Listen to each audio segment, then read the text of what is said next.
Let's see. Well, yesterday, though, I got a bunch of heroin and just did it all day. Well, that's smart. At least you're here. There was a... And then I heard the worst part was I was able to turn the show on last night, or the repeat. Nice. And the worst assessment is... I'm not about the cold or the heroin, but my weight issue is Yucko going, he went from a whop to a whopper. Oh, yeah. That was a good line. That's the best line. You got to admit that was a good line. Went from a whop to a whopper. Well, whop is like the N-word to me, and I'm calling him out on it. Right. He used the N-word. He uses them all. He said, he used the N-word. He said, he's a racist clown, and he goes, yeah, we eventually, talking about his girlfriend, we eventually want to adopt 2 little niggers. Oh. That's what he said. Well, like celebrities, we were comparing them to Brad and Angelina, and he said, we're going to go out and adopt 2 little niggers. Hey, I knew his old girlfriend, the one he said went psycho. Oh, yeah? I met her a couple of times. She was probably very nice. Yeah, she was really nice and cute, and you're going, God, what are you doing with Yucko? And it's just so funny that I heard that whole part, and that whole conversation, it makes him seem like a total, like Burt Reynolds or something, because she's stalking us. Fighting over a Yucko. Yeah, I don't buy any of it. My favorite. I don't know, maybe. I said in all fairness to her, she's not here. My favorite part was Craig Gass calling in to say that girl had hit on everybody and wound up dating Yucko. Oh. So she is Yoko. And then it turned out she hadn't hit on any. It was Craig was hitting on her. Right. Craig didn't get her at all. She was rejecting him. All the comedians are hitting on her. And he's just like a weird guy. And the Levy Key move I've seen, too. And sometimes I go, Bob, you sure that was even a chick you just gave her? Be careful who you give that key to. Might have a ball. Levy gives strangers keys at like a Best Western in Pittsburgh, leaning forward drunk. I did say I'd play this. Here's our show yesterday. Will Artie be at work predictions? Will Artie be tomorrow? He'll be here tomorrow. You say yes? Yes, I think. Why? And perfectly well, because he's going to get on a plane to Vegas. And he doesn't want any argument or flack about the fact that he blew off the show for a week to do Vegas. I say Artie is not here tomorrow. My rationale being he has to go to Vegas, and he's just going to want to, he'll say, I was out the whole week. I'll skip tomorrow. Be healthy for Vegas. He'll go to Vegas. He'll stay up all night, both nights in Vegas, and not be here on Monday. And won't be here on Monday either. That is correct. And by the way, does that mean you're going to go to Vegas and really get to bed early and Are you going to behave? take care of yourself? Or are you going to come in sick on Monday? To bed early? What do you mean to bed early? I have to go. I'm performing. To bed at all. No, but I mean to bed at all. 2 midnight shows. You know what I mean. Yeah. Are you going to take care of yourself at all? Because, I mean, you missed work, but you'll go to Vegas now and party so hard. Right, you'll get sick again. It is work. I don't do what I used to do with stand-up. I just don't. I couldn't keep doing that. It is work. It's Vegas, Artie. Yeah, I know. You're never going to stay in your room when that gambling is downstairs. Well, no, I'll gamble. Hey, you get healthy gambling. No one said I'm not going to gamble. No, but you can gamble on a treadmill. You need to sleep to get rid of a cough and all of that stuff, as you've been doing, I assume, the last couple of days. Right. So if you go to Vegas, are you going to run your body down again, or are you going to make an attempt to I stay can't healthy? guarantee it either way, Senator. I don't know. As Gary said, this is the guy who wound up in the steam room fully clothed. Right. And then there was a discussion, is this Artie's illness or is he on heroin? Here's how the predictions went. Let's go around the room. John Hein, is Artie on heroin, yes or no? No. Robin. I don't think this yes is the or no? This you is say what? Is Artie on heroin? Yes or no? Robin quivers. A yes or no answer will suffice. No explanation needed. Yes. You say yes. Fred? I think he's on a medication. It might be even the medication that gets you off heroin. Because he did heroin. Because he did it. And I think, because there's been some very, very odd behavior lately. Like, he'll run out to get his bagel. And, I'm sorry, man. They came in and the guy was there. Benji, what do you say? His emotions have seemed really up and down. Yes or no answer? I think there's something going on. All right, that's a yes. I am going to say the answer is no. Artie is genuinely sick. I hope you're right. With what? though. This is not the It is a course combination of the flu. Stomach and cold. Cupcake-itis. I don't even know if I believe my prediction. All right, go ahead. Oh, there you go, Artie. That's how you fared. Some people say you're back on the stuff. Others said no. I was among those who said no. I missed Cupcake Day. You did, and everyone was shocked by that. That's when I knew you probably were sick. I looked at those cupcakes, and I said, Artie's not here. I wanted to move it up to Thursday. Cupcake Day. Some of those cupcakes ended up on Mary Carey's boobs. Yeah, but you know what? It doesn't make... Those cupcakes must be really, really good, because it did make a difference. I thought there'd be a lot of cupcakes left over since Artie wasn't here, and there weren't. No, people had their way with There's other those. people who enjoy the cupcakes. Well, anyway, good to have you back, pal, and I'm glad you're feeling Good better. to be back. The vending guy's happy to see you back. He didn't have anything to do for 2 days. Vending guy's thinking of putting in a new machine where... With a credit card slot. With a credit card swipe. Because he says Where'd you hear that? That's the new thing, because... It is a pain in the ass, the dollar thing. People had told us that you were running around one day with the $5 bill saying, give me $1, I'll give you this $5. I've done that several times. With the vending guy. Does he do it? Yeah. Makes a couple of bucks off you. I said, look, dude, we all got to eat. The vending guy. Then there was a theory. Imagine Artie there with a credit card swipe at the vending machine. Oh, my God. There's That's funny. He'll see the machine. I told you at an after-hours club in my early 20s, I went to a place in New York on the east side that took credit cards for Coke. That was like... Oh. That really felt like you were giving your credit card to the devil. Is that really true? Swear on my father. It took credit. It showed up... what did it show up? Well, I'm not going to say what it showed up as. It showed up... yeah. What does it come as your... It showed up as a different... As a strip club address. No, there's none of those, apparently. It's a porn thing, because you'd rather have porn coming to you. The best strip club thing that it comes up sometimes is a modeling college in Florida.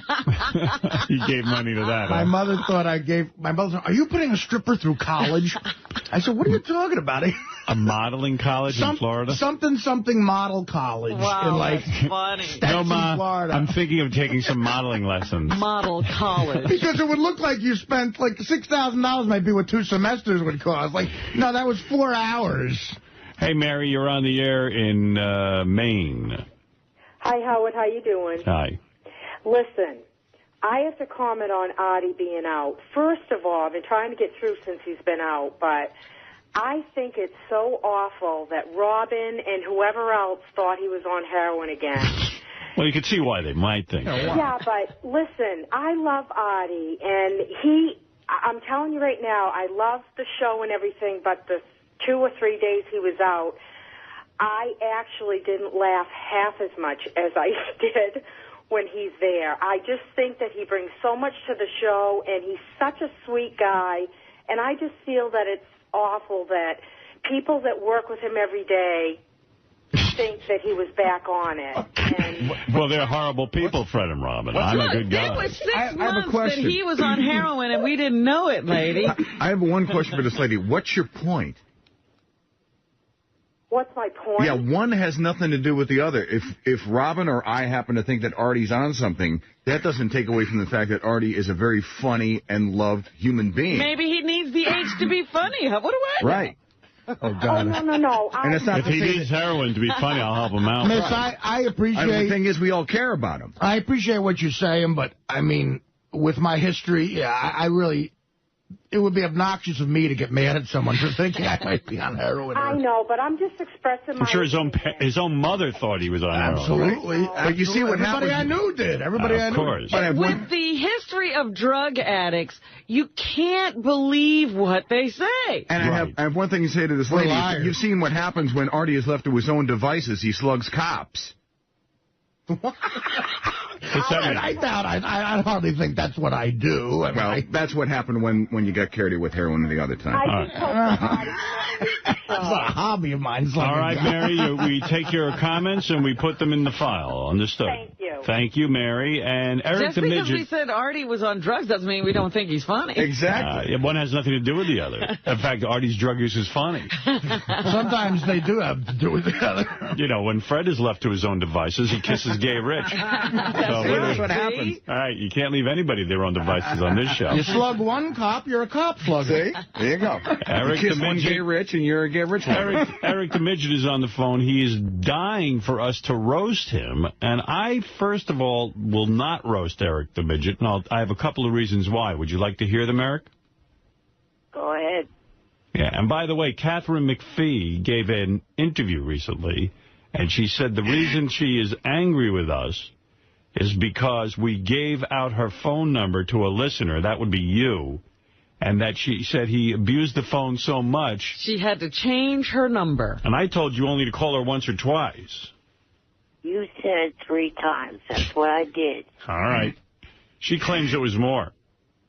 Well, that's not true. If it is, check with Richard and Sal. Think about it. They have voice clips of mine on file. They could have easily called her with my voice clips. Oh, you're claiming they did it, huh? No, they didn't call her. I know for a fact they didn't. You did. Anyway, Eric the Midget wants, you know, hey, Gary, can you bring in the list of people now? It's a long list of people we'd like to roast. But Eric the Midget is on the list, but I know for a fact that it'll turn into a disaster. Now, here's why I say this. One, who even knows if he'll show up, and that'll blow. Right. Because if he gets angry with us, he goes, I'm not coming to the roast. As soon as we commit, he'll start holding us up for stuff. Yeah, that's what his move is. He's very passive-aggressive. And then afterwards, oh, thank you. He'll also make calls to me beforehand, starting to make demands and just obnoxious shit that he wants. So it's like, I don't want to deal with it.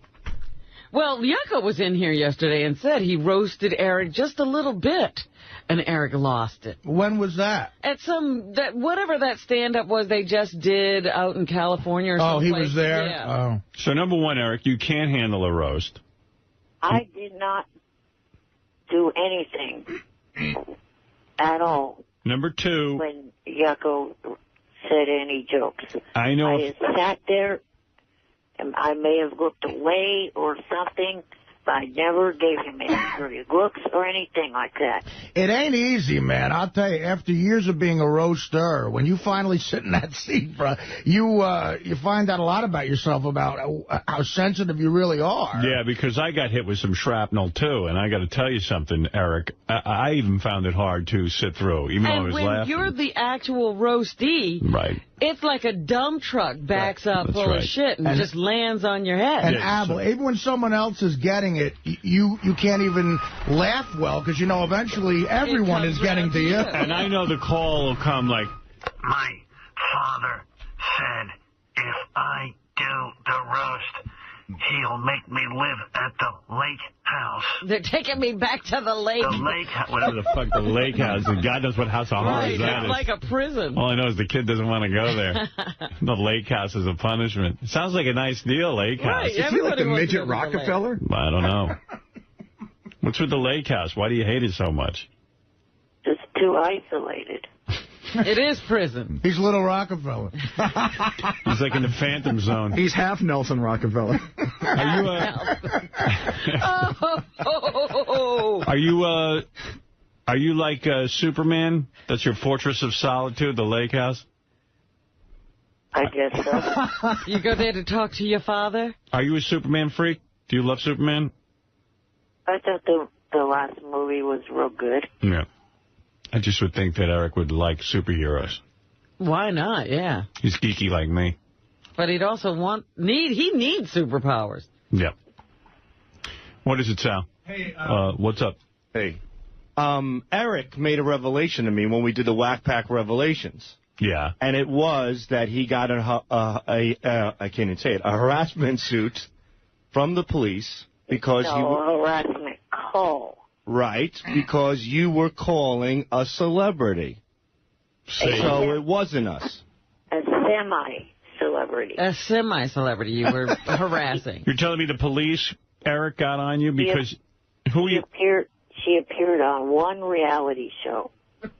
Yeah. 3 Wishes. Okay. And what happened? You got her phone number? Well, I got her mom's number. You got her mom's number. And then what did you do? I called it a couple of times, and that was about it. But, see, the whole thing was... What do you mean you called it a couple of times? How many times is a couple? El Creepo. You don't get a harassment suit because you called someone a couple of times, Eric. Well, the mom was being a little protective because not only was I calling, but there were several other people calling as well and following this girl back to her apartment because Three Wishes did not do that good a job of covering up where this girl lived. Yeah, so Eric, people like you could get her identity. Eric, did you send her anything? No. Eric, did you send something to her? No, I did not. Like a human head? Did you send her flowers? No, I did not. Guys are telling me that you sent her flowers to her apartment. That freaked her out, too. I couldn't even get the correct apartment. You would have. Well, why were you calling this girl from the TV show? Would you have a crush on her? Yeah, I thought she was really cute. How old was she, like 13? Oh, no. She was living on her own. She was 18. Wow. All right. You did all the research, huh? That's you don't think that's creepy, Eric? Three Wishes gave a lot of info. Their fault. What is Three Wishes, Robin? That used to be, Amy Grant did this stupid show, when reality first hit. Everybody was trying to figure out what they could do in reality. Right. And so Amy Grant was going to grant 3 wishes. Yeah. And so one of her wishes was for Eric to leave her alone? I guess, well, no, it wasn't Amy Grant. Were you calling Amy Grant? No. No, you were calling one of the people who was a contestant. Eric should have mailed himself to her in a box. Yeah, say it's flowers, and then, oh, wow, nice flowers. It's me. You know you're not going to be able to take a roast. Sal will get up there and say some really awful shit about you, and it'll be terrible. Yeah, now you've revealed what a creep you are. You better not be roasted. I don't even think I could bring myself to do it. When you meet him in person... Oh, Sal, it's like stomping on a puppy. Right. I mean, it's just, he's so... I think it would be too sad also. I was going to say that was my 4th reason. He's got these... His arms are so small on that turkey body. It looks like a T-Rex. Turkey body. Like little T-Rex arms. Are you roasting him now? Is it as sad as it might have been for Gary to watch his beloved brother die of AIDS? You think it was that sad? No, that was funny. Yeah, no. That was good. Yeah, I think you'd go right ahead and roast him. I don't think you have a heart in that body of yours. I think Sal would do it, but what he's saying is it would be tough. His heart would be enough for him. It would tank just because, look, I thought it was rough. I was alone in this, I think, but I thought it was too rough to do KC with his life situation right now. KC's a fucking guy who bangs hot chicks every day. And you're feeling sorry for him. Yeah, so, because Artie's point is, if you're going to roast someone, it's got to be someone who's doing well. Yeah. Right. Well, not even well, just someone who's not in the, like, if you go to financial difficulties with KC and say he's homeless, he might really be homeless. Yeah, I mean, can you imagine on Howard TV, Eric... You are very severely handicapped. You're in a wheelchair. You're only about 4 feet. You're not even 4 feet tall. You're like 2'3". Oh, here he goes. See, the moment they say 2'3", he starts creeping. Like, the perfect guy to roast is Donald Trump, actually. Right. Like, that's the ideal. Only guy to roast. But I'm just saying, flawed, can you imagine turning on Howard TV? And there's this kid who, basically looks like Commander Pike from, Star Trek. Yes. And we're insulting him. Yeah. And we're insulting him. I mean, just relentlessly picking on him. Well, I think People back to the whole Celestine thing. All we wanted her to do was eat food in front of us. Celestine was this woman with no arms and no legs. I remember, yeah. And we rolled her in, and we wanted to see her actually feed herself. And people were so... sickened by the whole thing. It was the lowest rated show. I thought it was going to be brilliant. I admit I kind of like it. Well, I thought it was going to be brilliant. I said, well, here's a woman. She has no arms or legs, and she's telling me she can cut her own food and eat off a plate. It's almost unbelievable. Inspirational, absolutely. So first of all, okay, Channel 9, we were new to television, and the guys working with us weren't exactly brain surgeons, so they wheeled her out, and she was a very dark-skinned black woman. and all she was a head. And they didn't realize that they had a black background. So it looked like they did. No, they didn't. It was just like a floating head. You know what I mean? Floating eyes and teeth. Right. And it looked weird. But nevertheless, I thought, wow, people are really going to want to see her cut her food. It's going to be like real. I mean, and I have to admit, it was the lowest rated segment in the Channel 9 history. Now, the Channel 9 show... They turned people off. They turned it off. Channel 9 show was so good, it beat Saturday Night Live every week. Like killed it. 2-1, 3-1 sometimes. We just schlonged them. They were freaking out. And but there, I remember we put it on in the last quarter hour. We dropped to a 3.2 share, which was the lowest share we'd ever had in the final quarter hour. They bailed. Yeah, so I remember liking watching her do the Star Spangled Banner before U.S. Open Source. I was totally wrong on that one.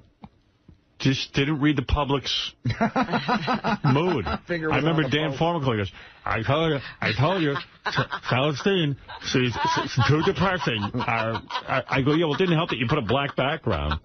I don't care what background. I told you. I go, so what does this mean? The two-headed twins are out? We had those no arms, no legs, no ratings. I had the original cast from What's My Line, all blindfolded. You know, I've Got a Secret kind of stuff, all blindfold. Arlene Francis, all of them. And the secret was, it was those two chicks who were joined at the head. Yeah. Oh. So, because of Celestine, two men, we had the girls there and everything. And Dan came to me and goes, I was just up in the room with them. It's too fucking sad. It's too fucking sad. It's going to be lower than the Celestine segment. Oh, dear. I said, are you kidding me? When those old biddies take off their blindfolds and they see the two-headed chick and that's her secret, they're going to freak out. He goes, it's not going to be funny. They're going to feel bad. Are they still alive? Who? Yeah. Yeah. They were at the Stuttering John fight in Atlantic City. They sang the Star Spangled Banner. And I remember, did they? I think they did at the John fight. Yeah, they're singing, one sang the anthem. The John people loved it. They ate it up. Well, I remember being backstage at the John Cabby fight, and I guess whoever their handler was must have went to take a leak for a little while, and I walked by the room, and they were alone in a room banging up against shit because they had to situate themselves where the one was balanced in a perfect way on the table and the other one's head was right. Well, they're joined at the head, but they face each other, which is the tops of their heads are joined. It's maybe the most inspirational / depressing thing you will ever look at. Yeah, but imagine roasting those two girls. Is Eric that far off? You see, those two girls might be so far on the other side that maybe it would be funny to roast them. No, again, what if we get Eric and those two girls? We roast all of them. I mean, but we should have those two girls roast Eric. We put a microphone on each side of their head. Yeah, this way we don't have to show up for work. You know what I mean, Eric? And also, I know you. You're going to hold us up for, like, all kinds of things. I can't do that.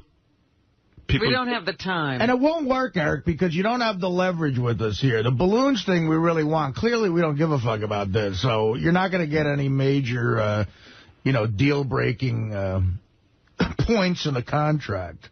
Okay, be chicken shit. See if I'll kick you right out of your chair, you little fuck. How's that for chicken shit? No, what we're saying is that maybe it'd be too much. If you don't think that you can do it, fine.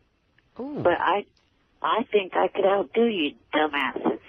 Nah, you mean with a rebuttal? Yeah, he's going to have the greatest rebuttal. What kind of jokes would you do anyway, Sal? I don't know. I don't know where to start. I mean, look at him. He was born a joke. I mean, it's just sad. And when you see him in person, it breaks your heart. He's a good guy, too. He's a great guy. Eric, you're a good guy. We like you. If you guys don't want to be outdone by me, fine. You know what, Eric? Why don't you come up with a little sample roast for us and call us back, and let's see if Eric can, put it together. Well, it would be a good roast if we got, like, the bearded woman in the circus and stuff. I was going to say, if you have an all-freak roast. Well, if the bearded woman roasts Eric, then I'm okay with it. Well, that's what I'm saying. You get the bearded woman, the fat person. Beetlejuice can roast. Yeah, Beetlejuice. Or how about a whack pack roast? Yeah, that's the only way it would work. That's a funny idea. Just all whack packers like roasties. High-pitch Eric. Crackhead Bob. Oh, what if you... But Eric, I like you, and I think it would just come off really bad. I hate to tell you, but High Pitch actually is starting to try to befriend me. You're kidding. What does he do? Does he call you? No, he instant messages me on AOL and stuff like that. How does he know your name on AOL? Somehow he got it. I don't know exactly. 3 wishes. Probably Zolar or something. You know High Pitch is scamming big time right now? What's he doing? I bumped into Gary's great friend yesterday who lives down the block. I saw him outside. He goes, so I met High Pitch Eric, and he gave High Pitch his phone number. High Pitch calls him and asks him, he goes, are you rich? And the guy goes, well, I'm okay. He goes, can you mail me some cash? And the guy mailed him cash. Right. My friend, he's a really nice guy. Sweet guy. He's pretty well off, and he's run into Eric. I don't know. I think at some point he may have paid Eric's cable bill. Oh. Wow. For a dummy, he's good. And then he told me, in fact, my friend told me that Eric called him and was crying that he couldn't feed the cat and the dog and they were going to die or something. Oh, boy. Yeah, because Eric ate all the fucking pet food. That's why. That's some scam. Can you mail me cash? It's not exactly a scam. That's pretty straightforward. Yeah, it's pretty upfront at least. And he took a laptop from him, too. Wow. How much cash are we talking about? Probably mailed him 500. Here's an idea. Instead of having you guys or the Whack Pack do it, there's over 1,000 people together with SFN and MySpace that would probably love to take your spots to roast me. So good. Let him roast you. What do we give a shit? Nah, it's not going to fly, Eric. Put your number on MySpace. Have him leave roast messages on your machine. Much like you, it's not going to fly. All right? How does he think he's going to take a roast? Every time somebody writes in, you should fly with balloons. Wait, wasn't Fratto in here because he was whining about being attacked on the Stern Fan Network? Yeah. How's he going to handle a roast? He's not. That's my point. He doesn't know himself. I'm not going to let up until you guys come to your senses. He wants to be roasted. Okay. We don't want to see you cry, Eric. Yeah. I guarantee you that I will sit there the whole time. You have no choice. You see? I'm not going to back out of it at all, and I'm not going to come up with any stupid demands for you guys to try to meet. It's no fun to roast somebody who really wants to. Yeah, he wants to be roasted too bad. Yeah. It's like, trying too hard. We want the balloons. All right, Eric, thank you. I don't think it's going to happen. Thank you. All right, be chicken shit. All right, we're chicken shits. Thank you, Eric. It's not a matter of being a chicken shit. He doesn't understand. It's just I don't think the audience will appreciate us taking a guy in a wheelchair. On, a handicapped person. Right. Who's this? I didn't press on a phone. Somebody there? Yeah. Who are you? Wow. How the hell did I... It just rang, and I heard you all of a sudden. Yeah, I know. I accidentally must have hit the button, but go ahead. Hey, why don't you guys have Eric fly while he gets roasted? You know what I mean? He can float above the studio floor. Yeah, and Sal and Richard could piss on him. This is fun. At the end, you can let him down easy. At the end, we could open the window and watch him sail away. Hey, is Artie there today? Yeah, Artie's here. Hey, what? Hey, me and my brother are coming a couple hours to see you at Symphony Hall in Boston. Any way we can come backstage and shake your hand? I don't care, yeah. If you want. give somebody in the front office your name. I don't care. How are you going to make that happen, Artie? It's going to be such a hassle. You're going to have to make a list and all that kind of stuff. Well, this guy is the first caller to ask. All right, hold on. I'll put you on the list. Nice. Yeah. Actually, in Boston, man, if you don't do a shot with them, they get you in a headlock. Jim, you're on the air in Syracuse. Hey, how's everybody doing? Hey. Hey, I want to throw the bullshit flag on Artie. All right. It's been thrown before. Bullshit flag has been thrown. All right, go ahead. Well, he's been sick. He sounds like he's going to the friggin' chair the last 2 days. And today he sounds like he's fine. He's better. I'm with you, dude. Nothing. Look, Artie could be on heroin. I've actually been coughing the whole morning. But he has, and he's been killing his mic. It's a miracle, God struck him with lightning. All right. Or he needs to. How long should I have stayed out, sir? What's the proper time? A year. Doctor. Well, what I'm saying, I'm not saying he was on drugs or nothing, or he is, but he might have had something else going. Complaining that he's still ill. No. And I said, go home. You know, first of all, there's a weird thing about working here. You come here when you're sick, and it's sort of like, I mean, you're my inspiration. You come here, you go, I'm sick, right. I'm going to work through it, and you never go home. So I said, fuck it, I'll try to do that. But at the same time, God forbid I get you sick. Right. Well, what is wrong with you exactly? I don't know, there's some sort of stomach flu virus going around. I had it brutal when I called in. The heroin rumors were rampant. Well, I know. They're going to be rampant. What I've done for the heroin business, my God, they should give me a raise over there. Yeah, you're advertising it every day. But, yeah. Yeah, one of the Colombian drug lords called me and wants to give you a raise. Really? You're working overtime. A discount. So then I got better, and then I went out with a realtor Friday afternoon looking at home. Oh, we were looking at homes. Yeah, we were. And your guys' voices rattling around in my head. You mean you missed the show on Friday and then you went out with a realtor on Friday afternoon? The show wasn't Friday. Oh, it's Thursday. I missed Thursday. Oh, I see. So Friday you were feeling better. And he had that real estate appointment that you just don't cancel. No. It was burning up his brain. You can never get a realtor, you know. I was burning up my BlackBerry. I told you that house would cause you problems. Oh, forget it. Realtor, looking for a realtor. I've gotten notes and letters from 50,000 realtors. Yeah. Enough, guys. Isn't the world great? How many people want to help you? Yeah, exactly. Even though Robin and I are scumbags, there are plenty of people who are willing to help you. And it's weird. They all know the price range I need. It's unbelievable. What is the price range? What is your need of a price range? What do they want you to spend? Yeah. Do they feel you should be spending a couple of mil? Yeah. Oh, yeah. So of course you should. You're Artie Lang. You're Artie Lang. You're famous. You can't be living in, you know. You can't be living next door to I'm surrounded by weasels. So, Artie, how big a house are you looking for? Forget it. You guys talked me out of it. Good. Although I saw a gorgeous house, man. Beautiful. What was the deal? A pool room with a pool table and a bar. And we'll get that and sell your other one. That's my problem. I always dreamed of living. Huh? I want you to sell your other one and get that. I'm not against the new house, per se. That might be the case, too. Right. I don't know. Well, the perfect position to be in right now is to be able to buy without having to sell. That's true. It's not a seller's market. Right. But the question here is, do you really want a longer commute into work? Oh, just save that soundbite for the wrap-up show. I want to hear her tone. I want her to hear her tone. Well, it's a good question. It's a good question. How much, the house you saw with the pool table room, how much further away is it than your home now? I would have to move my day up 15 minutes. 15 minutes? Yeah. For real? That's not bad. That isn't bad. I hear Artie just barely makes it now. Well, there's no the good thing about this schedule, the one good thing, is there's no traffic at all. Right. So going or coming. So that's a big issue. With this area where I'm living, the route you got to get to with traffic's brutal, but without, it's no big deal. All right. You know.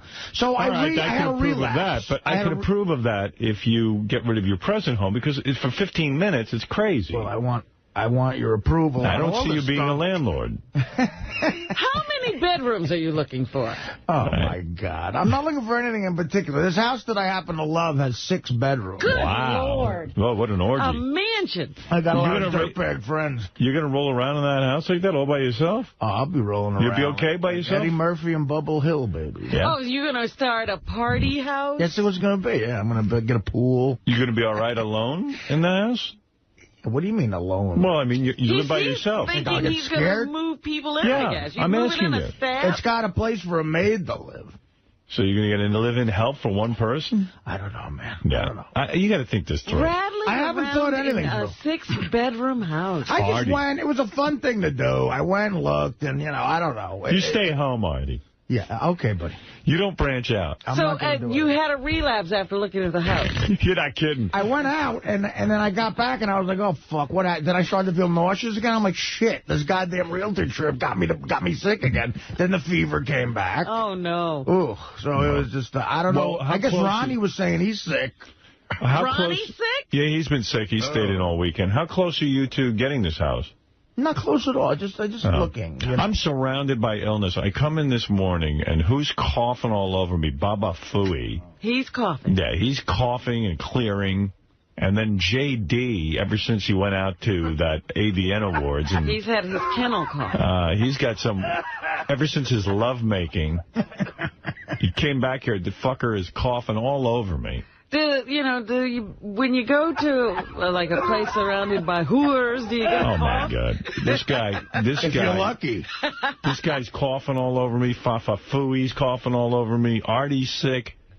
Ronnie, Sal the limo... just got back. I think Ronnie, the limo driver, is sick because he heard about Scores. The bus. Yeah, I was sick. That's the worst news I ever heard. I'm sure there's a misunderstanding there. Over the weekend. Yeah. And I wanted to ask you. I'm pissed. You know why I'm pissed? I'll tell you why I'm pissed off at that story. That article was horrible. I'll tell you why don't even know what we're talking about. I'll tell you why I'm pissed off at that story. Why? I've been to Scores 50 billion times. Nobody's offered to blow me or fuck me in the back room. You're not a cop. I guess so. I'm telling you, that's not fair. You're telling me... By the way, me neither. Is that true? Well, I was wondering. I said, you ever been offered a blowjob? No. Me neither. Obviously, you guys love it so much, you're having sex over there. I wish. That's what's pissing me off. I mean, does a knee occasionally maybe hit into my groin? Sometimes by accident if I push hard enough. Sometimes it's Scott DePace's knee. Yeah. Oh. What's going on? Look, Scott DePace wouldn't talk to his child while he was there. Well, listen. They give out, you know that article? Married man just sees naked women, you go crazy. That article didn't mention the really good food, the trim. Nothing about food. I felt real bad. So, like, on Friday, Tim Sabian sent me a note. He goes, the Howard 100 News wants to know if they should be covering the Scores bust of, allegedly, there was prostitution. Undercover cops went in there. The girls were giving favors for money. Yeah, so I said, cover that. That's a terrible tragedy. Leave it alone. People don't want to hear that. What are you talking about? We want full wall-to-wall coverage. This is a major story in the world of Howard Stern. That's my boy Lonnie. I ain't covering that. Well, maybe they've been... maybe these are trumped-up charges. Wouldn't you want that to be uncovered? All right, are you worried? Tell Lonnie to make a statement to... Where's Ronnie's statement? That would be so funny if Lonnie held a press conference for Howard 100 News. Oh, that'd be great. I always thought that's what we should do. I always thought when Ronnie says, let's fuck some whores, he didn't mean real whores. Let's fuck some whores! Get rid of these fucking wives! Shit! Holy shit. Alright, we gotta fuck some girls tonight, man. Fuck this place! Fuck some whores! Fuck some whores tonight! Fuck this place! Get rid of these fucking wives! We gotta fuck some girls tonight, man! Just like what I said, just like what I said. Let's fuck some whores! Get rid of these fucking wives! Shit! Alright, we gotta fuck some girls tonight, man! Fuck this place! Fuck some whores! Wow. Dude, what a song. You have to play that? Didn't I take enough shit already? What's going on? Do you have a statement to make? Do I have a statement? Yeah. Yeah, the statement I have to make is nothing went down as far as these girls doing anything to these guys. I mean, they talked about the back rooms and stuff. The police can't actually accept the sex. The cops you're saying should have gotten actual blowjobs? Exactly. I mean, and you know what? It makes it really bad for people like us, like you, like a married guy, a guy with that's like engaged or whatever. I mean, a wife or a girlfriend reads shit like that, and it's like, it's bad. You're not fucking going to that place, right? You know, I mean, what the hell? Nothing happened. I mean, I'll tell you, and I'll be honest with Ronnie, you don't know whether anything happened or not. What are you talking about? Well, according to the police report, nothing happened. They were offered sex for money. Yeah, but they didn't actually do it. They can't do it. Why not? Because cops can't accept sexual favors. No, but they can't.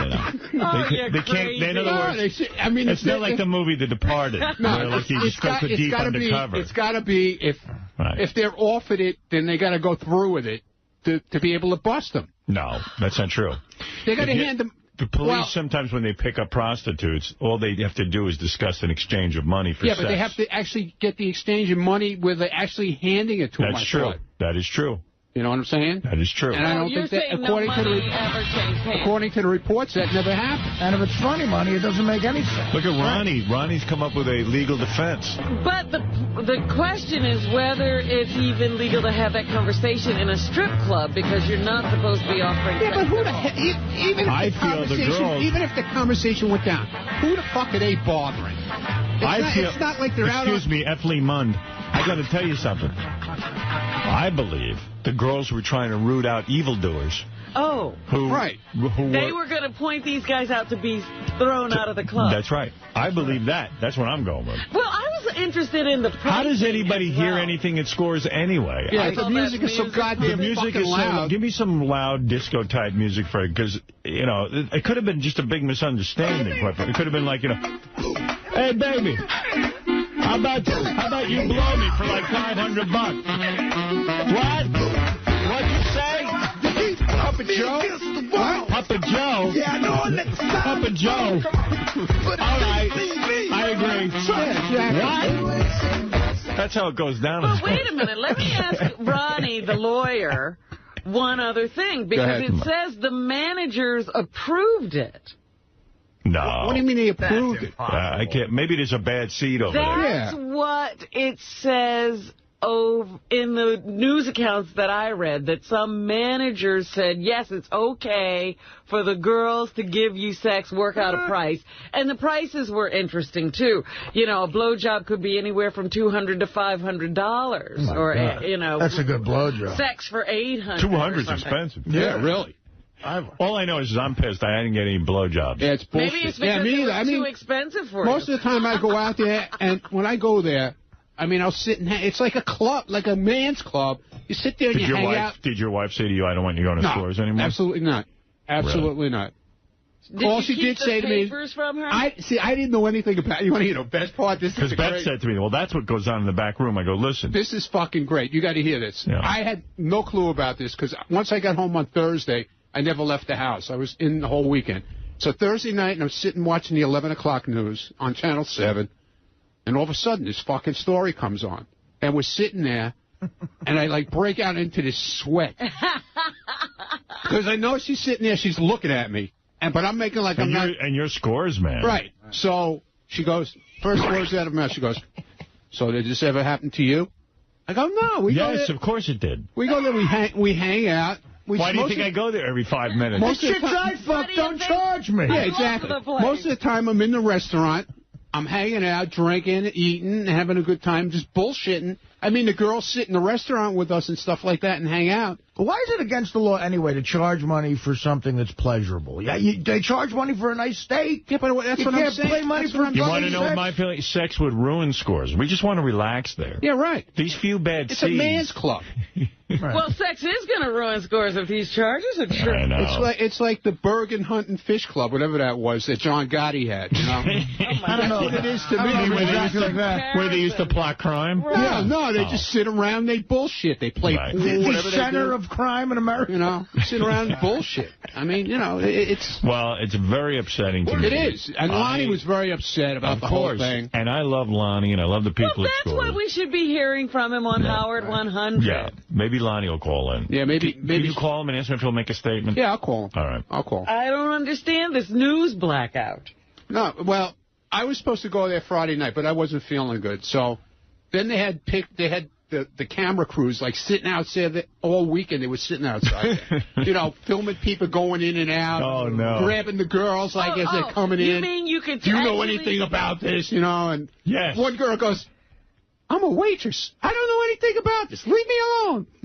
Oh, those but you could actually see the guys who were going in. Yeah, they were showing people, but you saw the back of their heads pretty much, you know, but it was upsetting. I could go now. None of you guys, I could still go to school. I still go. I don't give a shit. You want to go tonight? I'll be there. I want to go more than ever now. Yeah, exactly. I know I get laid. Talk about advertising. Yeah. Well, yeah, they actually published the names of some of the girls who... Yeah, I know a couple of the girls. Do you? Are they hot? Yeah. They're very young. Yeah. They're like 19, 20 years old. Well, no, 2 of them weren't. Right. They're not 19 and 20. They're No, in there was 20. only like one 19-year-old. Yeah. Right. Did they give their numbers, Robin? Yeah, I'm trying They to gave their find the story addresses. now. I mean, all the girls were like bitching. Somehow they found out where they live. Oh, that's And the camera crews were like sitting outside their houses. Are they hot chicks? Yeah. They've been on the show. Have they? Yeah, 2 of them were. Wow. Yeah, 2 of them were on. You got to show me. Nicole Green of Manhattan allegedly agreed to have sex with a vice cop for $700. The only way to get we don't know her. The only way to get a stripper's real name is to arrest them. Mariana Nazarova, 19. Mariana?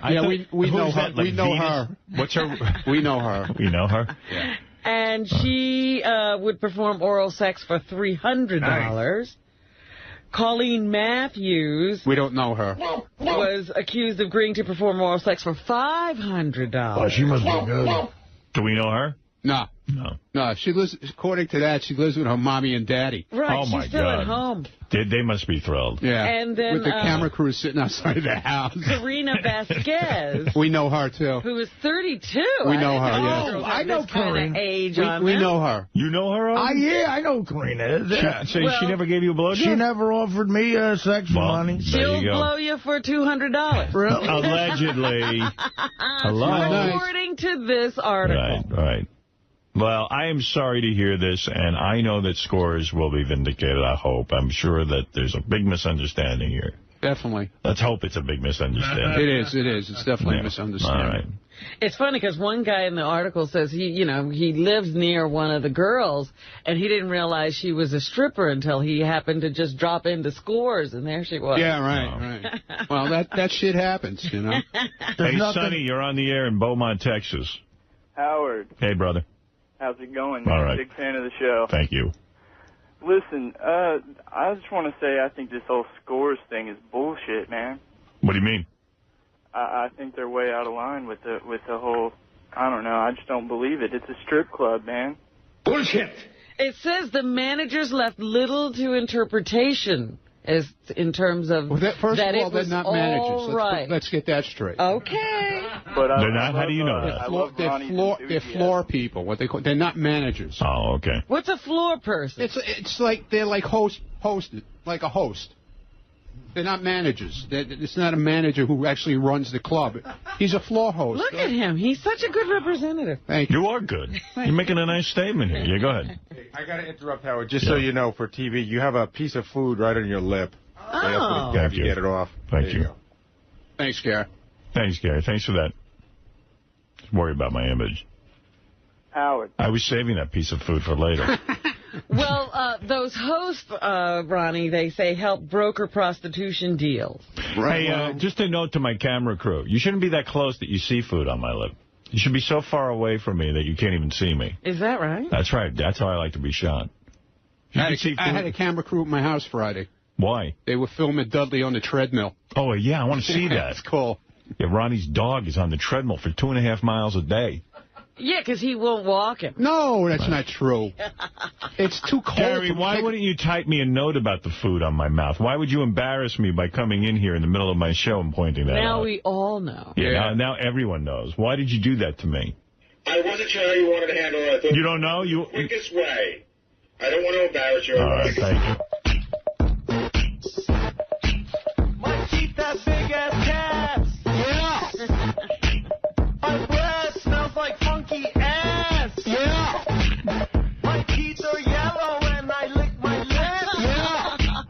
My lips are crusty and they look like lips. Yeah. My teeth look like a stack of bricks. Yeah. My wifey keeps me really wet. Yeah. You can call me Howard. You talk about Baba Booey being whipped. Let me just hold on to this discussion of Scores, Ronnie. I was going to go call Lonnie, all right? Yeah, tell Lonnie to straighten this whole thing out. This is ridiculous. Anyway, very upsetting. Very These upsetting. two guys who are named in the article, they'll eventually be just guests of the club. Yeah. I went out Saturday night to Ross Zapin's birthday dinner. Uh-huh. He had a little dinner for a couple of friends. I said, where's Gary? Because Gary is Ross's good friend. I got word from somebody, I don't know if he wants to be named, he goes, Gary, Ross didn't say this, by the way, Gary isn't allowed to come because he has to unpack boxes. No. Mary needs him to unpack boxes. It's Abelo. I know who it is. Ross Abelo told me. And then Ross Zapin went, how could you do that to Gary? He's telling Howard that. He's going to get his balls busted. But that's not what it is. I said, no, it's good you told me. I can help Gary through his pussy-whipped life. But that's not what it is. What is it? We had moved, and I'm fucking tired. And that's you know not what I heard. Well, why aren't you allowed a nap? Dude, I didn't want to come into the city. Ross's party started. I love Ross to death. Right. The party started fucking 9 o'clock at night. They 8 don't o'clock. They don't end till God knows when. I just didn't feel like getting home at 1 in the morning. Right. You know, it really was. And we were unpacking, but it wasn't. Ross Abelo was making, that's what he was making it. I said, hey, I got a lot of unpacking to do, we're tired. And he's like, tell your wife to hire somebody, but it wasn't like that. That's his interpretation of it. All right, okay. You know, I heard a different story. Well, it's his story that he made up. I just didn't feel like.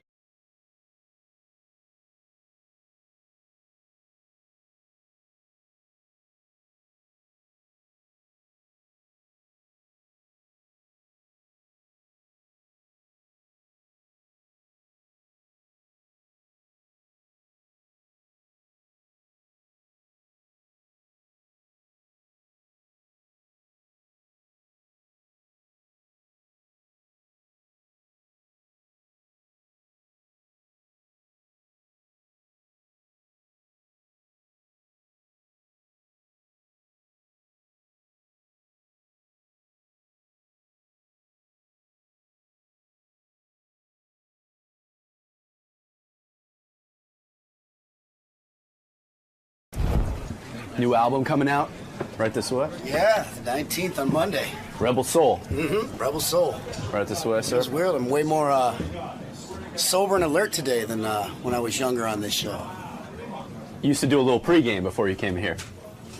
I was actually a night game that just never started. It just never stopped, actually. That just flowed right into Howard. So a more mature Kid Rock coming in today. Yeah, I don't know. Coffee instead of whiskey.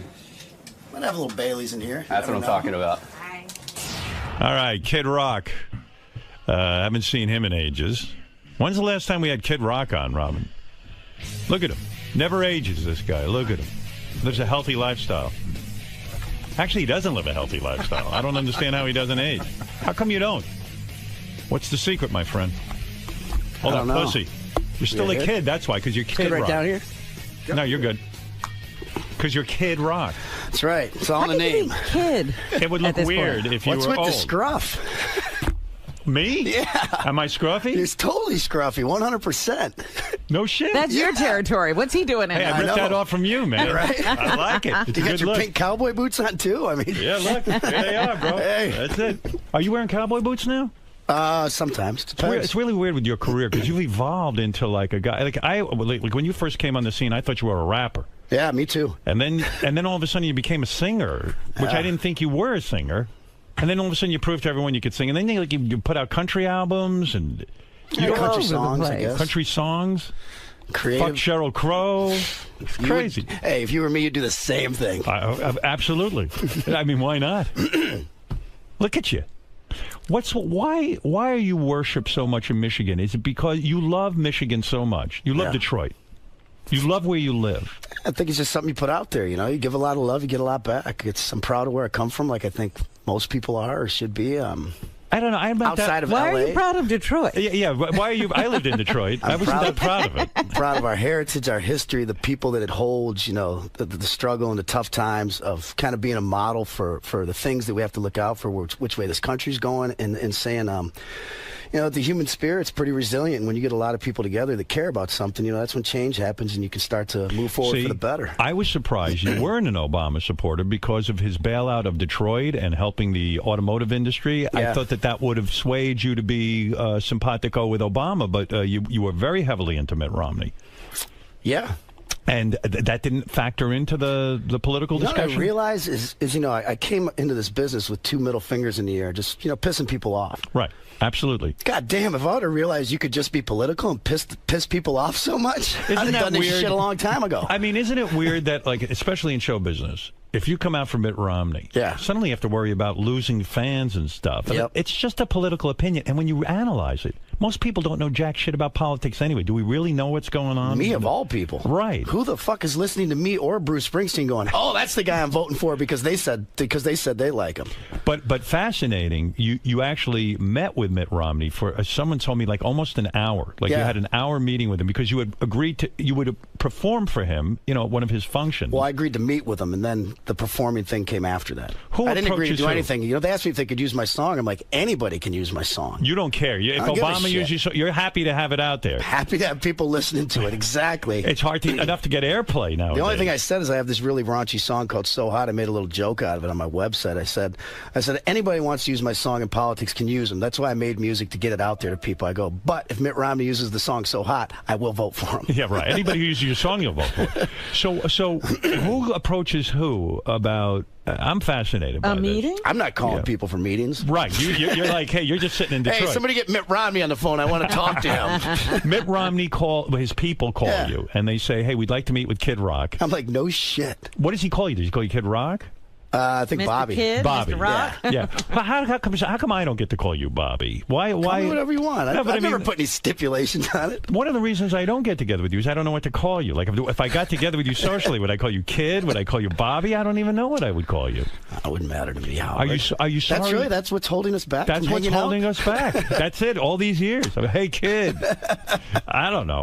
So no, I remember when you were married to Pam Anderson for the 5 minutes, and she would call you. Oh yeah, that's right. Fuck, I forgot about that. Yeah, they got married. How many times did you marry her? 4. Wow. You said... I've said it a million times. Getting married's a fucking blast. Right. I've never had more fun than getting married. Right. Being married sucks ass. Why did it suck ass, though? I mean... she's Pam Anderson. Well, I mean, looking she's back... nuts. What do you mean? It met her.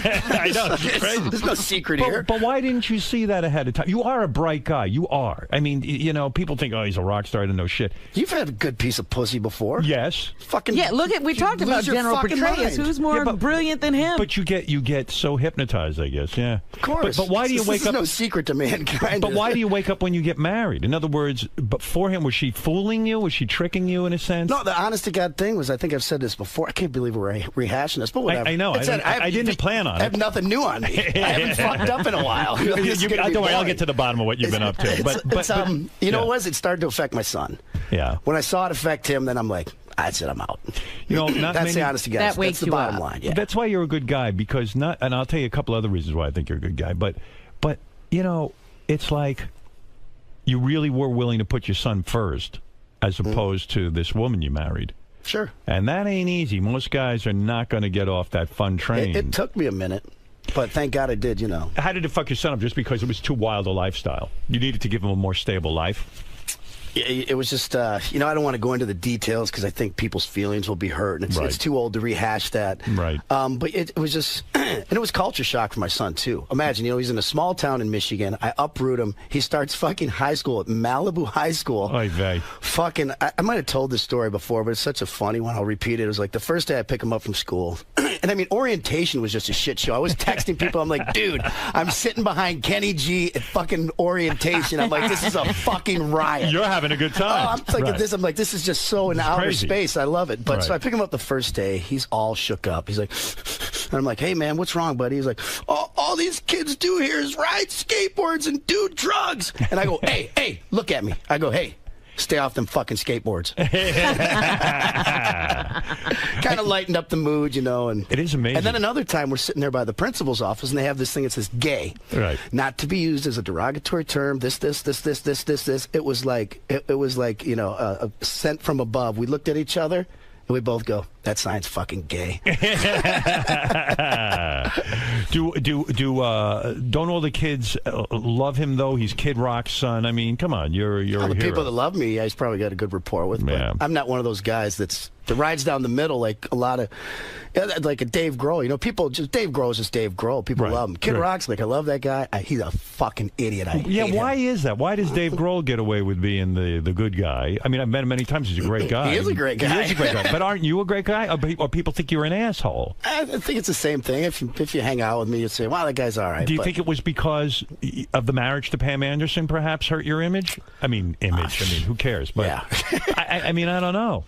You know, when my image consultant, the conversations you never worry about your image. You don't worry about stuff like that. No. You just put out music and you hope for the best. Yeah, you put it out, and the thing I've learned early on is it can be as wild as you want, do everything you want, but you don't have to be an asshole.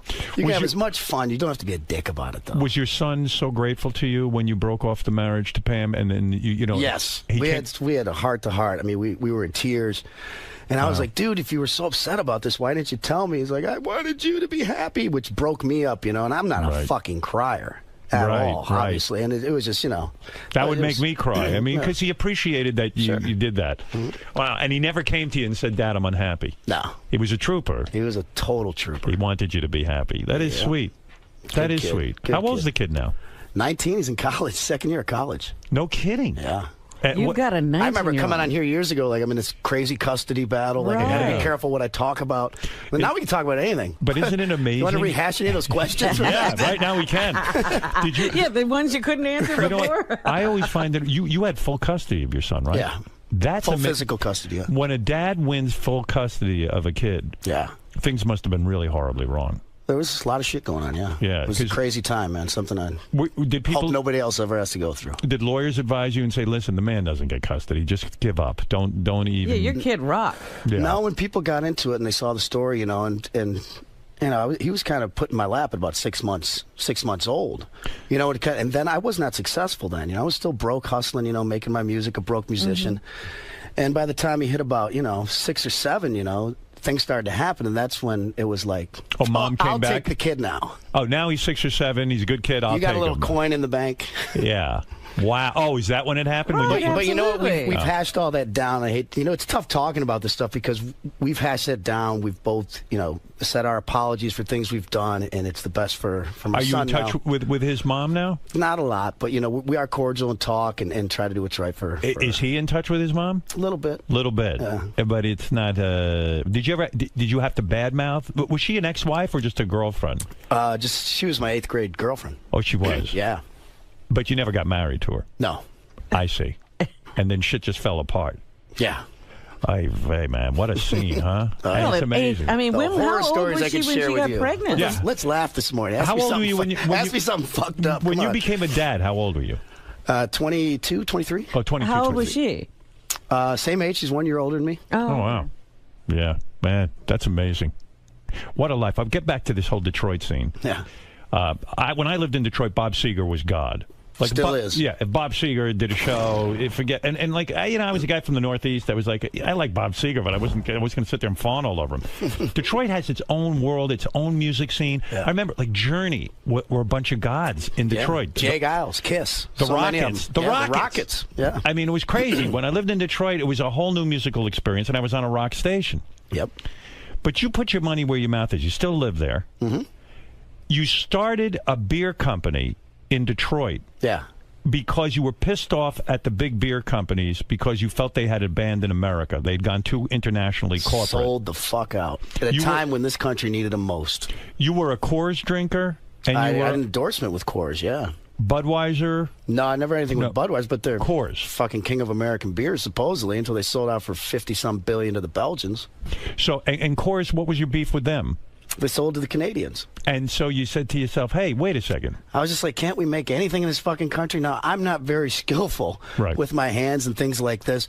I don't know a lot about a lot, but I know about music and I know about fucking alcohol. Right. I know about beer. I think anyone would not think that I'm, trying to pull a fast one on them if you said, Right. I only do things that I think, are really true and honest to me. And so I said, man, it's an opportunity to start a beer company, fuck with these big companies in Michigan. What is the name of your beer? Badass Beer. Badass Beer. And so this was a way of starting it in Michigan. So it's all made in Michigan, and it gives how many people? It's all made in America. We get as much as we can from. Unfortunately, the brewery went under, so we're in right now. We're going to relaunch in the first of the year somewhere else. The guy that had the brewery, God bless his heart, great guy, but didn't tell me he was in so much debt, and then thought I was going to be a bank, and I'm like, I'm not a fucking bank, man. Did you put up your own money for this thing to a degree?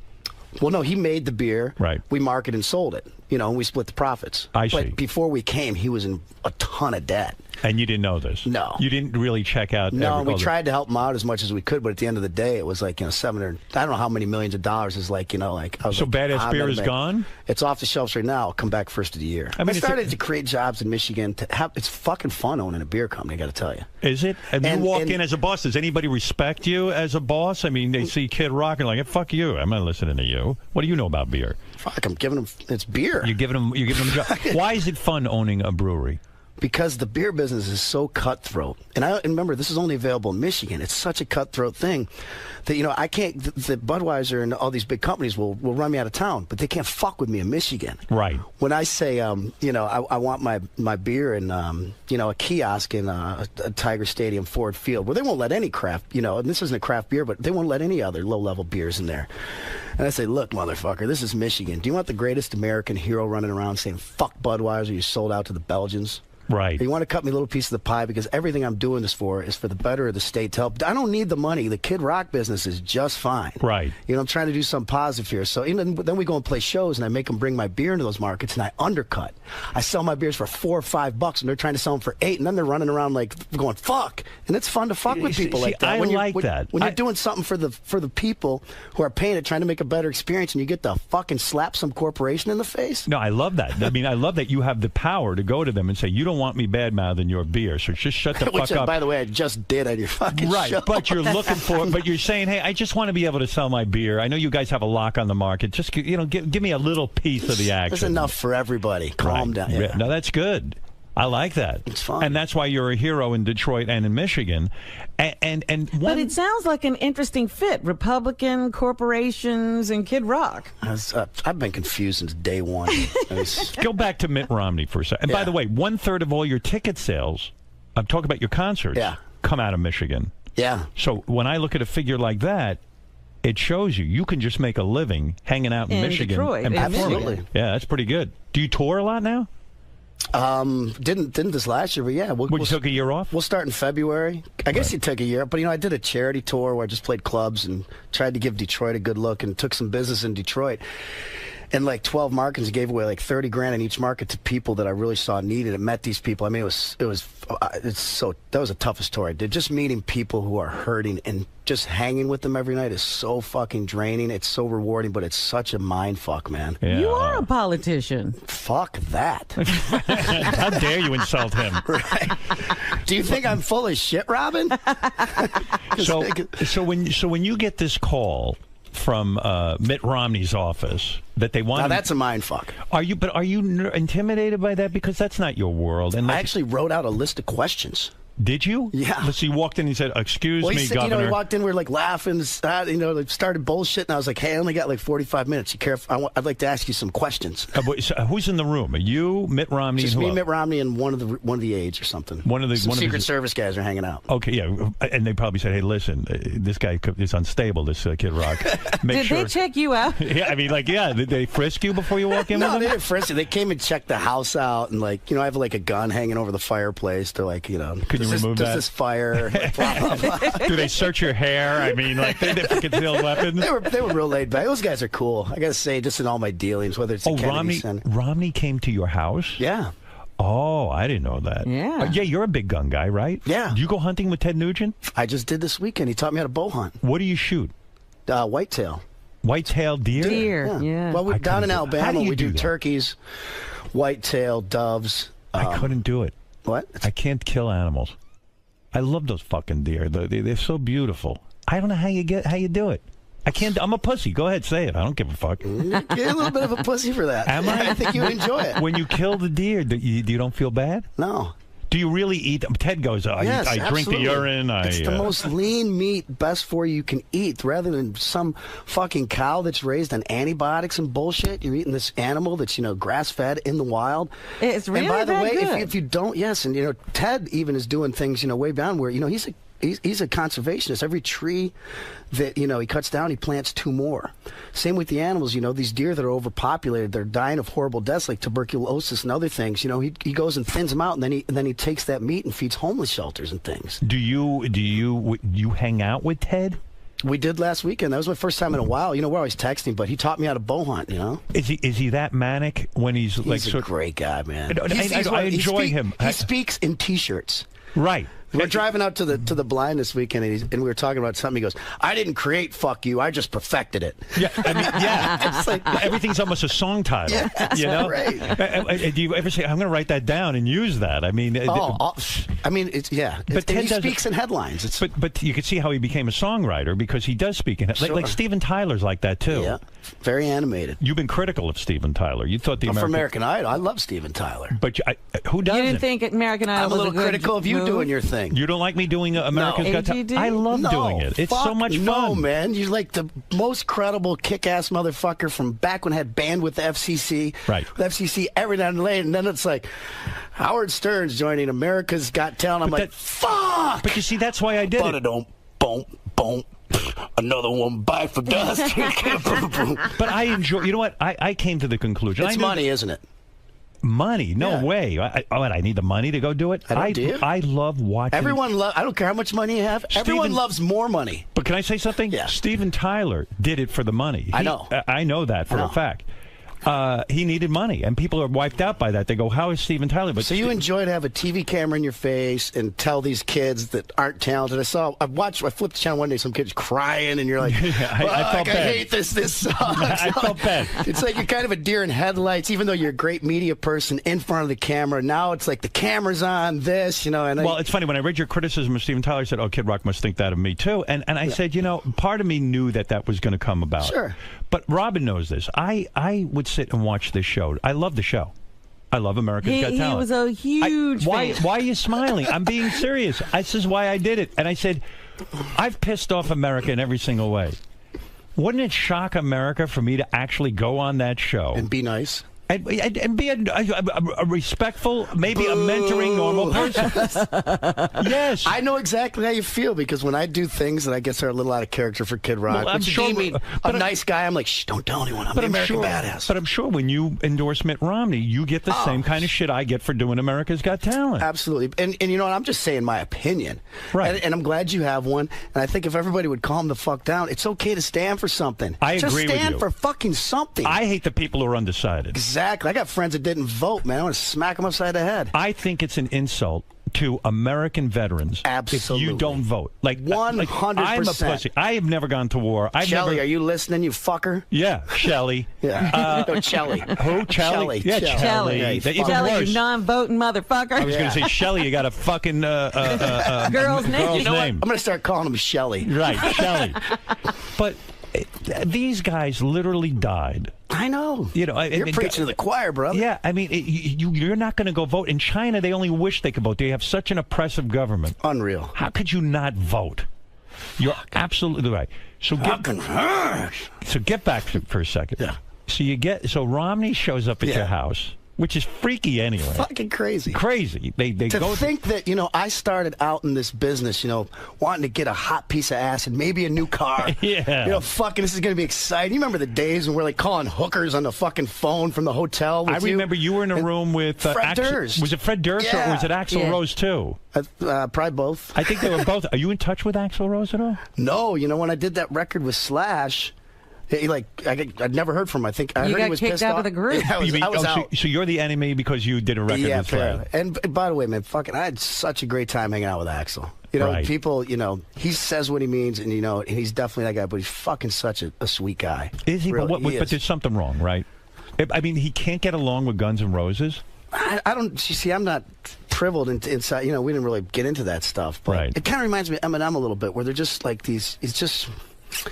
I don't know if reclusive is the word, but, you know, they take everything so literal. Yeah. If me and you say something about them right now, they're going to fucking find out about it, and there's going to be a grudge held for fucking ever. You're right. I get the feeling that Eminem is such a damaged guy that, and I mean this, he's come a long way, man. Yeah, but I mean, he's so fucking angry that great kid. Like, I think he's just got such a chip on his shoulder that he can't relax. Do you hang out with him in Michigan? Occasionally, yeah. Just not too long ago. Yeah. Came by the house, we had dinner, and it was really kind of weird because we're having dinner at my nice dinner table, and I cooked and stuff, and just having this sophisticated kind of dinner, just laughing about stuff. It's people that somebody I'm sure you've had this experience where somebody you came up with at the same time before you had this celebrity and shit show of money and everything else, and just kind of laughing like, holy shit, it fucking worked. Right. Can you believe this? It's really quite unbelievable. It's incredible. He seems to have taken like sort of a quiet road now, right? He's great. He's just great family guy.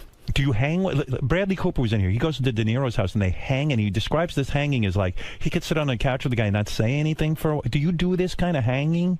Like not like kind of just. Hank Jr.'s kind of like that. Hank Williams Jr. We'll go see him today after this. We're actually going to Alabama to do a little hunting.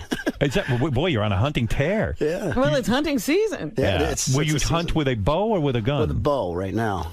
You're all about that. Well, it's bow season. This bow hunting must be pretty easy if you just learned it and now you can do it. The shooting the bow is pretty easy to pick up on, but then when you factor you're in this deer blind, you got to be quiet. You got to load this arrow up, shoot out of this little window, and you got to wait till the deer gets close enough. Like we saw this deer at Ted's house, and I'm like, fuck, if I had a rifle, that thing's dropped. Right. But yes, we're sitting there trying to be calm and patient, waiting for it, and it never came close enough. And what is the thrill that you and Hank will sit and talk, I guess, while you're waiting for a deer to show up, right? Well, we're not sitting in a blind together. We have not? for turkeys a little bit, but... You don't sit side by side? No. You mean he's in his blind? That's a little gay. Is that gay? If you sit next to one another with your guns? Blind. Maybe with your girlfriend or something. Hey, Hank, jerk me off while we're waiting for this deer. Hey, if I fall asleep, don't be scared to unzip it. So Hank is in his blind, and you're in your blind, and do you ever? And so you're really texting now. It's great with the texting. Can you text each other? Yeah, you can text while you're hunting. High tech redneck, man. That's crazy. Yeah, look at you. Right. Oh, so you'll go, and then you hang out at his house and no, I got property. We got property together. Like he's got some came for sale, so I bought it. I actually put a double wide on it. Where is this? Outside Montgomery. We call it L.A., Lower Alabama. He says to you, "I moved to a place. Why don't you buy?" He's been there for years. He kind of was raised down there. And you said, "Hey, I'm going to buy the property next." No, to he you. said this. Another I get 400 or 500 acres came up. He goes, I think you should. If you want to buy, you should get it. Connects with mine. I'm like, awesome.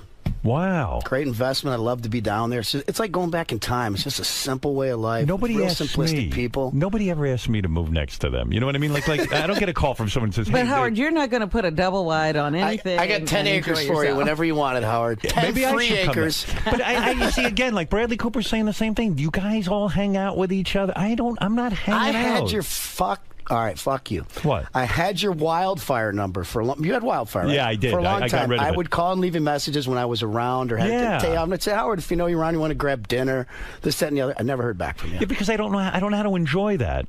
You said this back then too. I get weird around people. I don't know how to hang out. Yeah, I don't. You'd be disappointed hanging out with me. I mean, you'd have a blast. You know what? And because you need to hang out with people who enjoy other people's company. Now, if you're saying that you're not, you're just hanging out with the wrong. You're hanging around with knuckleheads. Then I am. Yeah. Anyone who knows me, you're a knucklehead. Yeah. Kid Rock is right. Because it sounds like a nice Why would thing. you take up a dinner invitation? Because then it's like, what are we going to talk about? And, and he's going to be bored, and We could just sit there like Bradley Cooper and De Niro and not say anything. Yeah, right. Just sit there. Gay. That was a little gay, wasn't it? Did Bradley get a hold of you? He wanted to. Yeah, no, we talked in the hallway. Yeah, he likes you. So get back to this Mitt Romney meeting, because I'm really curious. Yeah, it's fascinating. What a life you're having. I mean, it's really like M&M's over for dinner. Fucking bonus round of life, no question. If I died tomorrow, I made it to the bonus round. And you probably try to live a healthy lifestyle because you love your life so much. I balance it out better. But is the best part these friends who kind of come, like Ted Nugent and hunting and Eminem coming over for dinner? Is that the best part? It's a really fun part. Yeah. Nothing's ever going to beat friends and family, kids you grew up with and people you've been around your whole life. But it's definitely a fun little shit show, Do you spend time alone and like when you compose music, when you wrote this new album, don't you have to be off on your own and kind of like obsess over it and do your thing? Not really. Well, where do you write this music? It's just what I do. It just happens. You scroll it down. But you don't have a regular writing routine where every morning you have to go and sit for a little while? Well, when we're in that mode, I mean, I'm writing all the time. You are? What do you have, a little journal like you keep? I mean, you got your fucking phone now that you put ideas in. But yeah, I keep little notepads around and just jot things down. Or I have there's always a guitar. I'm never far from What did you jot down yesterday, for example? Like, what was something? I was actually something political that I don't know if I'll ever use, but it was something about hanging with Hank and Ted. It was like something. I have to look at my iPhone. It was like Take it out. I want to know what you wrote in there, because maybe I have a song in me and I don't realize I could probably play it, but I don't think this will ever get used. You play it for me. This is on your what? What do you have, an iPhone? I have an iPhone 4. Why not the new one? Can't afford it. Seriously, why not? It's great. It's much lighter. Hold it up to your little microphone on your headphone. Find it here. Is this the one? What's the date? What is the program you use to write these ideas down into? Let's see your speaker. Yeah, put it on speaker. What do? You talk into it? Yeah, let's see here. You don't work it very well for a guy who... Yeah, you might not ever get that idea back. Yeah, I mean, by the time... How do you work this? Yeah, by the time you get the fucking idea down into the iPhone, it's gone, isn't it? Don't ideas just come and then... Don't you lose ideas a lot? Look at you. You're horrible with it. Why is it not coming out? You got it on mute, I bet. Do you have it on mute? Speaker? You go ahead. Talk me through it. Play. Go ahead. Oh, there it is. Now make it louder. All right. There. Are you left or right? I was born to be dead. And when I die, I'll lie somewhere between old Hank and Ted. So in other words, that came to you. Yeah. You speak it into the iPhone. Yeah. And by the way you operate an iPhone, you probably lost a million ideas. Am I correct? Normally, I jot them down. Right. And I have a little voice recorder, one of those old school ones. Right. It's easy. I keep my backpack, but I'm just learning this thing. I only got 4 or 5 ideas on here. When you're sitting with Ted, does he ever bring out his guitar? Does he ever say, hey, let's just jam a little bit or something? Well, not this time, but I mean, it happens with a lot of people, yeah. Yeah, right. I have to learn so much from Hank that way, We're sitting at a piano or just sitting around picking. I've learned, I've been fortunate because I was never taught any of this stuff, but to sit around with Jerry Lee Lewis or Hank Jr. or Billy Gibbons, these people, and just have them show you a thing or two and just be having fun doing it. And you're kind of like bonding, but at the same time, I'm like, I'm getting the greatest lesson in the world. I saw Billy Gibbons recently. John Varvatos, the great designer, Detroit guy. And I love him. He dresses me for America's Got Talent. I know. That's sweet. Well, hey, whatever. So I'm gay. So I told He's you really what crossed over. Yeah, I'm gay. Is this scaring you away from our dinner date? Who dressed you? What's that? Who dressed you today? Come on. Do I look like I have a fucking stylist? No, but John Varvatos, he had an unusual event right in his store. He had ZZ Top playing. They must have done about 7 songs. I saw they did a deal with him or something. Yeah, 7 songs or something like that. And man, that Billy Gibbons, is he underrated as a guitar player or what? Jimi Hendrix on the Dick Cavett show years ago called him, when he was young, said, yeah, my new favorite player is this young cat out of Texas, Billy Gibbons. And I mean, I've been, Billy's one of my fucking great friends in the business. Do you ever say to him, shave that fucking beard already? Fuck, no, that thing's awesome. You love that beard. Look at how, the beard is like the new hip. Everyone in Brooklyn's got a fucking beard. Billy Gibbons. Well, those are Hasidim. You can't. They don't count. Now, so. By the way, with my clothes, wouldn't I fit into Malibu High School? Your son couldn't make it there. I could have cut it there. Yeah. Tell him I would have loved it. So all right. So get back to Rom. Yeah. He shows up at the house. Yep. And I asked him some questions. What did you ask him? One of the main ones was because I asked George W. Bush this at the Kennedy Center one time. Yeah. This big thing with all the presidents that were alive except Obama. We're in this room together, so we're killing time. And I'm like, and I asked Bush, I go, would you be interested? Because he has this 1,000 points of light thing with his dad, charity. So it's left and right coming together to do a good thing. I go, would you be interested? Be kind of an unusual story of helping me help the people of Detroit in the city. And Bush looked right at me and goes, no. I don't want to do it. He goes, no, not really. He goes, he I'm really done with doesn't this. want to do anything. He goes, I'm done with this shit show. I've had enough. I'm going back to Texas. I'm going to disappear. Yeah. And I go, you know what? I respect that. Right. It was an honest answer. Right. So I kind of asked the same question to Romney. That was one of my main things after asking him. It's like, do you just want to be president because your dad was rich and he was governor and you want to outdo your dad? Right. These are my questions. Because that could be the motivating force. I'm like, I know what it's like to want to be better than your father. Right. I'll succeed where your dad didn't make it. He'll make it. Of course, I'm getting these. No, I really think I can help America. I'm like, all right, cut the shit. Yeah. Like, this is my living room. It's not going to leave here. Of course, I'm spilling it all now that the election's over. The election's over. It's fair game to talk about. Does he wear jeans to your house? Jeans and a collared shirt. Right. Well, are they they're not really hip jeans. No, mom jeans. What's hip jeans? Yeah, right. I got Wranglers. Are those hip? So he's wearing jeans, yeah. And you were saying. So my main question, I went back to Steve. I go, honestly, I know you're from here. You went to Cranbrook schools. I go, and I know Detroit, probably the state's not going to vote for you. Definitely not Detroit. I'm like, will you help me? You know, if I need a phone call or something, help me to help out and do some great things in Detroit if you have the power of the presidency. He's like, absolutely, I will. He goes, I love this town. I was raised here.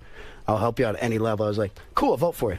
Right. That was my agenda. And so, and then he got. I believe a little bit more right because I'm into less government. Right. All the other shit, man. If gay people want to get married, I don't give a fuck. Yeah, but you know, if let a woman decide if she wants to get abortion. Like these far freaky right-wing people, they creep me out as much as the pot-smoking hippies. But Ted's very, very political and very right-wing. Yeah. I mean, he's like he out doesn't there. care about gay marriage and all that shit. I know. That's what I'm saying, though. Like those religious yahoos are taking over the whole Republican Party. The Republican Party. They are the Tea But what Party. did Ted mean when he said he'd probably be in jail or dead in 6 months if Obama got reelected? I can't speak for Ted, Robin. Don't put me on the spot No one like can that. speak. I don't think Ted can speak for Ted. Do you think Ted's insane? Absolutely not. Absolutely not. No. You love it. And so when you go to his home and hang out, it's this relaxed thing, and you hang out with Charlemagne and Charmaine and Charmaine, and you hang out with all of them, and and he's got this very traditional kind of life where he goes hunting all day. And does he wear like that bow and arrow and the little skirt he used to wear on stage? Remember that? He didn't have that on. He comes out with a buffalo. Remember he used to come out? Genius. Yeah, too much. Comes out in a loin on a buffalo. Yeah. How can you not be entertained? Are you not entertained? It's unreal. So anyway, Kid Rock has a new album. It's called Rebel Soul. Now, you've made a new move here. I did? Yes. You were very resistant, let's say, to iTunes and all this stuff. I mean, you hated the internet. You don't like that people don't buy albums anymore. They buy the singles and all this stuff. No, the thing with iTunes was more of, telling everybody that their music's the same price. Right. Now, if you think Bruce Springsteen, Born in the USA, should be the same price as my son's Garage Band, right. I don't agree with you. But you've changed with the times, and now you're selling the album on iTunes. You've bowed to the new way of doing things. Nah, I did it on my own terms. Did you? I sold millions of records without iTunes when everyone told me once again in my life that I couldn't do that. That's true. How many records have you sold? What is it? Without iTunes? Yeah. Or total? Total. 25 million, I think. 25 million records. And each time you put out a record, people said, no way you're going to sell any records, right? God. Every time I just look at someone, they just tell me, nope. Do you hate where the music business is now? It's hard to even get heard anywhere. New music, forget about it. I feel bad for the kids coming up now. Although they have a world of opportunity, it's just it doesn't seem like anybody's hit the nail on the head yet. I'm confident that's going to change. Well, a lot of people say the new... I'm old. Yeah. I don't know what these kids are up to. What you're saying is what's nice is you've got your core audience, so you can go out and tour and make money. So the pressure isn't on you to sell a lot of records. Exactly. But, it's a tough environment now. It used to be, hey, Aerosmith's coming out with a new record. Everyone would just go out and buy it. Everybody can make a piece of music now. All you need is a computer. Right. Everyone thinks they're in a fucking band. So what's the best way to sell... Just go over the bridge to Brooklyn. Right. But what's the best way to sell a record now? I guess you got to go out and... It's fucking never changed. It's the same thing. Make a good fucking song. Right. It's that simple. If somebody else asked me like how you do it, the piece of advice, hey, write a fucking great song. You will not have a problem with anything else. Right. Nothing. Everything else will fall right into your fucking lap. Yeah. But what if you do write a good song and you sort of can't get on the radio? But you're saying, hey, if I do write a good song, someone will get find on the radio. It'll somehow happen. But what is happening with rock and roll? I mean, nothing. The radio stations are dying. What's going on? The stations are gone. It's over-processed. And here's what's... How many rock stations are in Detroit now? One main one, Riff. Riff? They're still standing? Yeah, there's a couple classic rock stations, 94.7, 106.7. I don't know what their call letters are. But here's what's happened with rock. These people like Jason Aldean and country, they would be rock. Right. But rock won't play that. They think it's too country. But remember the Eagles? Right. And shit like this? Jackson Brown? Yes. That was rock. Right. Now all of a sudden, if it's not over-processed fucking band with like metal guitars that absolutely suck ass. So you're saying the definition of rock has really not changed? Country. It's country. Because these guys come out with a band and they do play. And all they do is throw a fiddle in it. You take that fiddle out. You take a fiddle out of a Keith Urban song, or like I said, Jason Aldean or something like that. It's fucking rock and roll. Yeah, you do have a point. You're making me see that. I didn't think of it. I guess I've been kind of snobby about it. Yeah. But you're right. But you'll never beat this. I was just explaining this the other day. Hip-hop, pop music, R&B, country, you will never beat a blues-based, barn-burning rock song live. In an arena, never. It's so true. Never. Like I said, ZZ Top. Period. I mean, that's just a great show. Yeah. I'll put Walk This Way, against Aerosmith live against any fucking pop or country band. Any day of the week. Has Steven ruined Aerosmith by being on American Idol? I mean, can they come back and... Nah, I think it was just a little, like, oh, man. A little detour. It's just, And what was he supposed to do? They really left him. It just seems like you wanted that spotlight so bad. Like, I've got to be in that spotlight. Like, I abuse it to sell things. Right. Other than that, I'm going to fucking Alabama. Get the fuck away from me. Right. You know what I mean? I do not want it 24/7. I think a lot of people feel like that, but there are these people that like Kim Kardashian, shit like that. I gotta be in this. I want to be famous. I gotta be in this. Like, but her whole fame is being famous because she can't write a song. Have a talent, you actually have something that you can do. You actually sell records and you perform. I mean, it's a different kind of psychology. But thanks for the boost of confidence that I'm talented next to Kim Kardashian. Well, you are. I always said it. I think in a neck-to-neck battle, you would win any day. I'm not kidding. The way you move on stage, it's great. Now, it's nice to have you in my corner, Howard. Kid Rock's new album, absolutely. You can always count on me. Let's have that dinner. Kid Rock has a new album. It's called Rebel Soul. Kid Rock makes a good point. I remember how hard you worked in this business, and I think that, in all seriousness, hard work always wins out. And these kids who do want to go on these shows and win and somehow think they're going to be big stars, it requires a lot of work. A young Kid Rock used to send me songs. How many stars in American Idol can sell at an arena every night? 0. I mean, Simon Cowell, this fuck, thinks he's the greatest A&R guy alive. I'd love nothing more. God, I wish I was 25 again. If I was 25, I would walk up, punch that motherfucker right in the eye. Why, though? What did he do? That's Howard's boss. Just for the fucking way he looks. You don't like it? Nothing about him. Fucking slimy fuck. Have you ever met him anywhere? No. I'm so ignorant, I would just punch him for fucking no reason at all. Fuck you. And you know what? You're not kidding. I remember days you would call into my radio show in a room with Fred Durst and Axl Rose. You guys were fucking girls in a room and drinking for 5 days straight. And you were out of your friggin' mind. Have you calmed down, you think? I have a little. I've just learned to balance it out, which is weird because when my son went to college, I'm like, game on. Right. I don't have to be responsible anymore. He's out of the house. He's gone. I got this fucking beautiful farmhouse with a big TV and some money in the bank to myself. Shit is going down. Right. Are you going crazy? I'm up at fucking 6 in the morning every fucking day. Like, I was sitting next to Central Park this morning at 5:30 in the morning. I actually wrote a little reflective thing on my website about, boy, New York's peaceful. I wish I was in a deer blind. I miss my son. Thanks to all the fans. Just You're turning into a nice guy. You're turning into a mellow dude. Are you seeing any women? What's going on with you? I got someone special, but I've learned my lesson a long time ago. Shut the fuck up about it. For a while, you were on a mad tear with famous women. You do the same thing. You did the same thing. Shit. I'm sitting here whacking off. No, but I mean, I'll read you a list. Oh, boy, Let's go over it. Let's go over a few names. Sure. Let's go over a few names. Loretta Lynn. Loretta Lynn? That's what it says here. I swear. Hey. Did you fuck Loretta Lynn? Who doesn't like a MILF? Come on. Come on. Did you? The biggest country star of all time. Did you bang Loretta Lynn? Absolutely. You did? Come on. on. Oh, my God. You are a freak. Did you really? Of course not. Of course. But I love Loretta. Really? I can't say fucking she According is to the greatest website, lady. whodatedwho.com, Kid Rock has been linked to Kelly Russell, whoever that is. I don't even know who that is. Me neither. Loretta Lynn. Tina King. Who? I don't know. Jamie King. That I know. I know. You dated her. Yeah. She's a beautiful girl. You ever hear from her? Yeah, she's still a friend. Yeah. Pamela Anderson, of course. But, check. Can you be friends with her still or no? Yeah, a little bit. Little bit. I don't choose to hang out, but, once in a while, very, very occasionally a text, how you doing? Hope the kids are well. Oh, really? Mm-hmm. Oh, that's nice. Sheryl Crow, of course, we know about. That's weird because she is like family and my sister, so thinking back on that one, I'm like... Mistake? Well, this is like incest.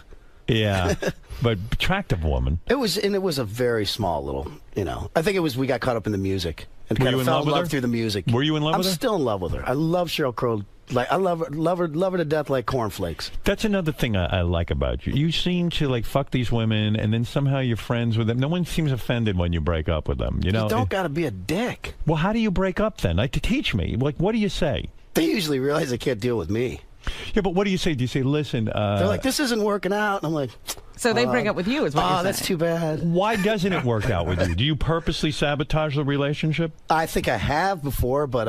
How do you do that? I might be a little too self-righteous. I know I'm a good person. I open the door. I treat people with respect. You know I have my quirks. I'm very upfront about them.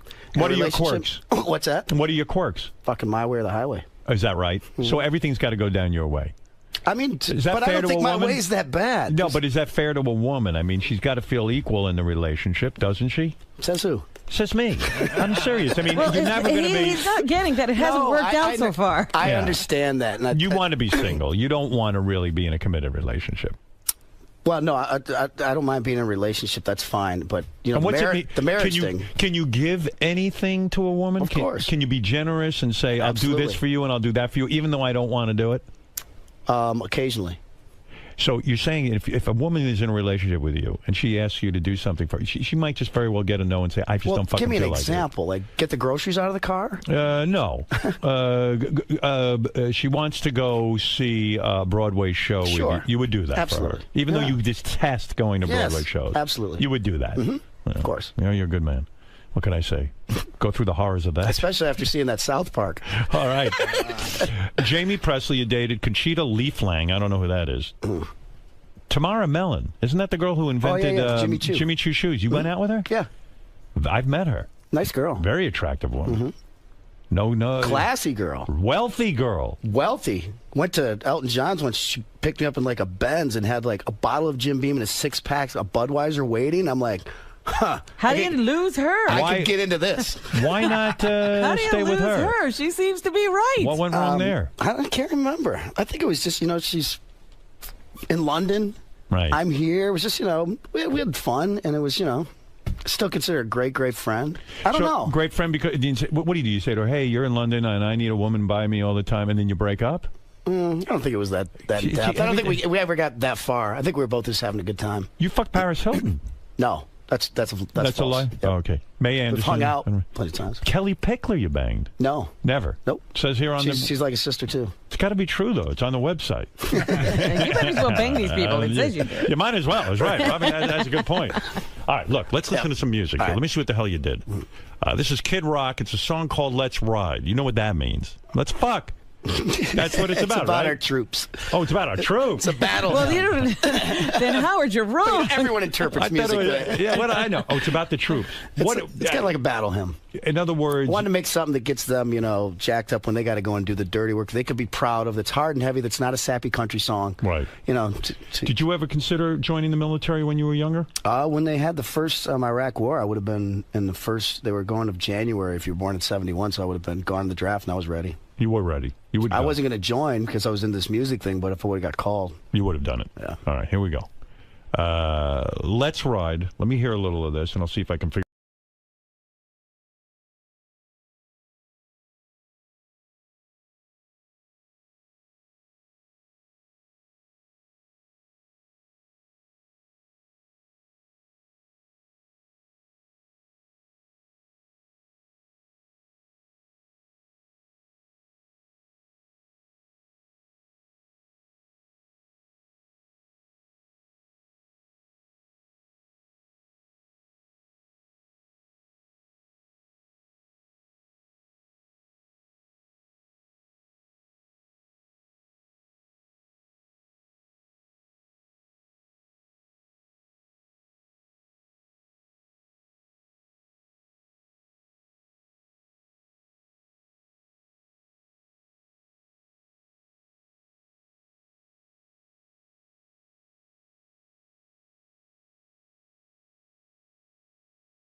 with a drink and a cigar.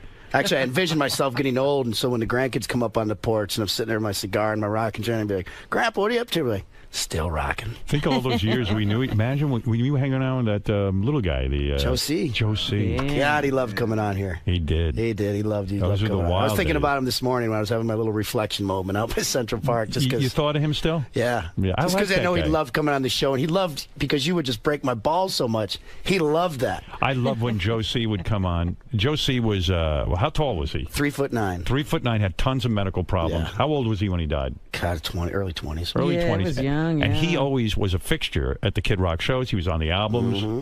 And this Joe C. loved Kid Rock, and he loved being on stage with Kid Rock. Yeah, great kid. And he was just a character. Yeah. Remember when he popped out of the birthday cake at your birthday? You in touch with his family at all? Yeah. No. Yeah, my brother still keeps in touch with his dad. You know, we invite him out to shows and stuff, but his mom still is, still can't. She can't deal with it. From what I understand, still very tough for her to deal with. You know, she can't come out to a show and stuff and things like that. Because she's a broken woman. Mm-hmm. You lose your kid, it's a broken thing. Yeah, you just it's Yeah, hard. you know what? You bring it up a good point. I'm not in touch with his family as much as I should be. Yeah. I got to straighten that out. No, you better straighten that out. No. All right, now you've brought the show to a screeching halt. We're broing out. Yeah, right. Easy, huh? Are you crying over there? Smack you in the fucking head. Okay. Are you okay? Fine, man. Let's go. I bet you fucked Loretta Lynn, you devil. Oh, that is so sacred to say that. How's your... You're going to run me out of Nashville for hanging out with you, Howard. You got this girl now, huh? You got a nice girlfriend? I'm not going to even speak Is on she it. in the business? You're not even going to... Showbiz girl? Nope. Maybe. I don't know. Nope, maybe I don't know. That's I just learned not to talk about this years. I learned the hard way. Why can't you say... I don't get fucking, you. You've had plenty of fucking girlfriends to drill me on. This one's not happening. Can I tell you something? I'm going to tell you something. You straighten your fucking head out. And I'm going to tell you right now. Please. Okay. I told this to some of these guys at Bradley Cooper. I adore my relationship with my wife. I'm proud to talk about her. I like, good for you. Yeah. And good for you. Does that mean I got to do the same? Absolutely. Be like me. You're a hero. All right, listen. I'm happy for you. You seem like you're in a good place. I am. You know what I mean? Give me a minute, though. I'll fuck it all up. Let's get together sometime. Oh, God. We really should. Dinner, break some bread. Try it again. Some good wine. Let's break some bread. Talk about the old days. You're never around New York, are you? Sure I am. Are you? Hop, skip, and a jump. I'll give you my new number, man. You sure you don't want to come down to the Camo Wrap Double Wide in Alabama with me? You know, I wish I was more of a man. You guys would think it would be like having a woman hanging around. It would be like Deliverance, you know? Yeah. You guys would have me tied to a tree. Yeah, I know. I'd be nude. You'd be tied to a tree, and you guys would be goofing on me. I just know it'd be a disaster. Ted Nugent skinning me. I shoot myself in the foot with my bow and That's arrow. your worst nightmare. The new album is called Rebel Soul. You heard one of the tracks. I loved it. For additional information, go to KidRock.com. And don't miss Kid Rock's playlist. Oh, on Howard 101. I'm glad you're doing that. Yeah. Kid Rock's going to actually, you know the thing that Scott the engineer mangled? Yes. Where he played all his favorite songs? Right. Or actually songs he didn't like. Yeah, he ended up playing songs he didn't like. That's kind of funny. You can hear Kid, he's going to do his own sort of hour music special and just play some of your favorite tunes. Yeah, a lot of unheard bands. What is, okay, give me a name of one of your favorite songs that we will hear on that special. The Band of Heathens. Should have known. You don't know it, right? Right. Great. I think they're out of Austin. I don't really know that much about them. I just know their music's fucking fantastic. It's kind of like between country and the Rolling Stones, like rocking, but still, with a little southern rock tinges. Right. Phenomenal players, singers. Nobody's, they're really kind of off the map to the mainstream, so hopefully it'll help them out. Well, thanks for doing that, but that's going to be interesting. All right, Kid Rock, everybody. We'll be back with Robin's News right after these words. Thank you, and best of luck with the new album. Good seeing you. Okay. You don't got a little corridor in here somewhere where I could, puff off a cigar real quick, do you? Like, that would set the fucking building alarms off and shit? This building's pretty bad with that stuff. Wait. So, all right, man. A fan in here? Let's try to maybe get together. Let me see if there's a fan in here. Let's unlock it. I know there's not an alarm. Fucking fire thing right on the wall. Kid, so you were saying it went well in there. Yeah, it was fun. No dirt, no heavy dirt on you this time, so it was... Nah, sorry, I'm getting boring in my old age, I guess. You guys are so opposite as far as, you talked about your stances on hunting. Politically, he's a outspoken Obama supporter. You obviously a Romney guy. What's the common thread that binds you guys? We're good Americans. We're good Americans. I think we're all the same, man. We want the best shit for this country. We just have different views how to get there, but at the end of the day, thinking differently is what made this country great. So, You mentioned people just need to calm down, not get so uptight about all this shit. About all the details. We're all trying to achieve one common goal. Exactly. Before the interview, you told me you enjoy this little deviation from the cookie cutter press tour that you do. Yeah. At the same time, when you're in the studio and you hear a question that Howard's starting to formulate, maybe it's about a girl you were with a long time ago, anything at all, are you starting to be like, oh shit, here we go. This is what I don't like about doing it. You know what you're getting when you're coming on Howard Stern. I look forward to it as somebody who, I guess, is outspoken, who doesn't fucking lie or bullshit. It's it's actually a place that I look forward to because I don't have to fucking try to be, PC in any way. Say if they're interviewing me on some mainstream show where, I just want to blurt it out a certain way, but I got to think about it and be like, because if you blurt it out a certain way so many times, then they don't want to have you back in any of these shows. And at the end of the day, I'm trying to sell a fucking product, trying to get the music to people. But this is just a place where you can, it feels like you're sitting around talking with friends. Let it fly. Yep. All right, man. Thanks a lot. Good luck with your new album. All right, man.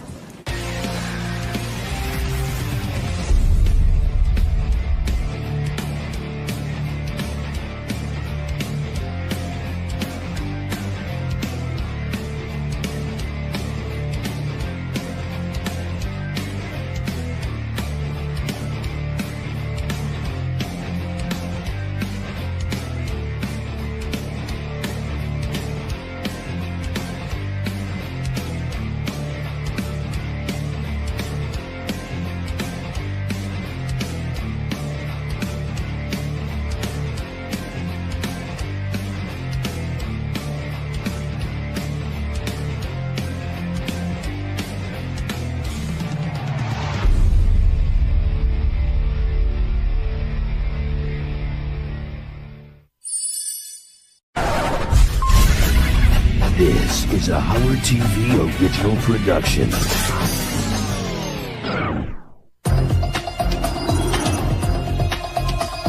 Do you believe that the Howard Stern Show is your own show? I just caught him staring at your breasts, I believe. Wait. Is this a gay website?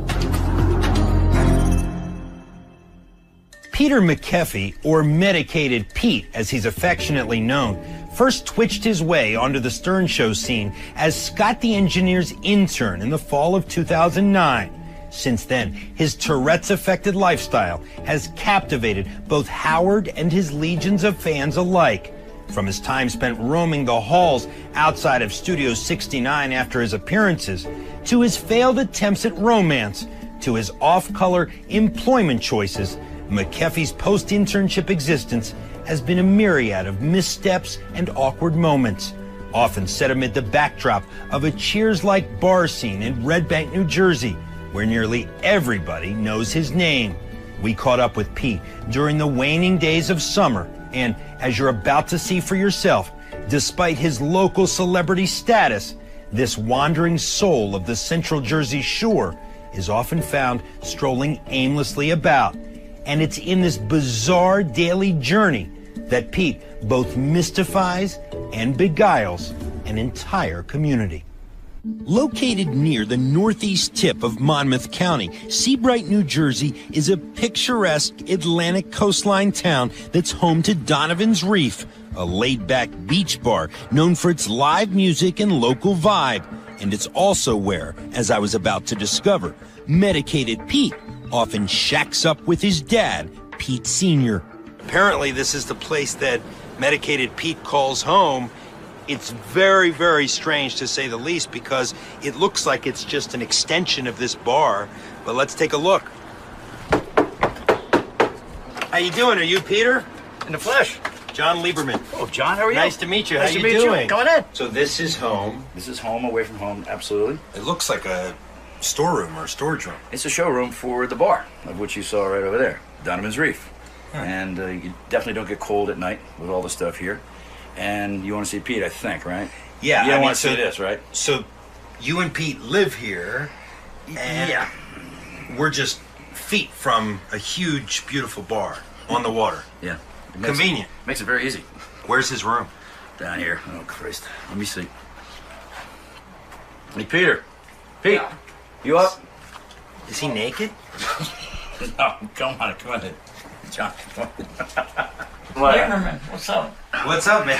So, this is the room, huh? This is the magical room. Man. This is where it all happens? Yeah. Now wait, yeah. isn't this supposed to be inflated? Yeah, I popped it last night. You popped it? Yeah.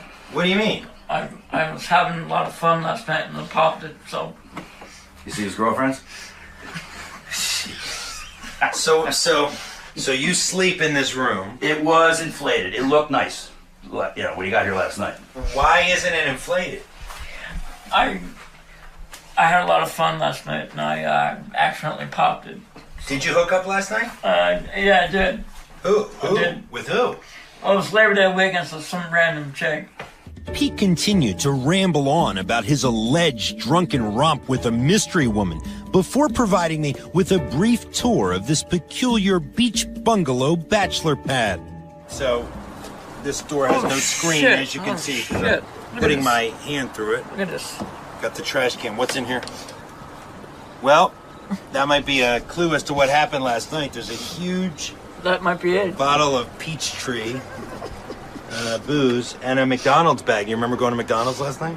I don't remember that.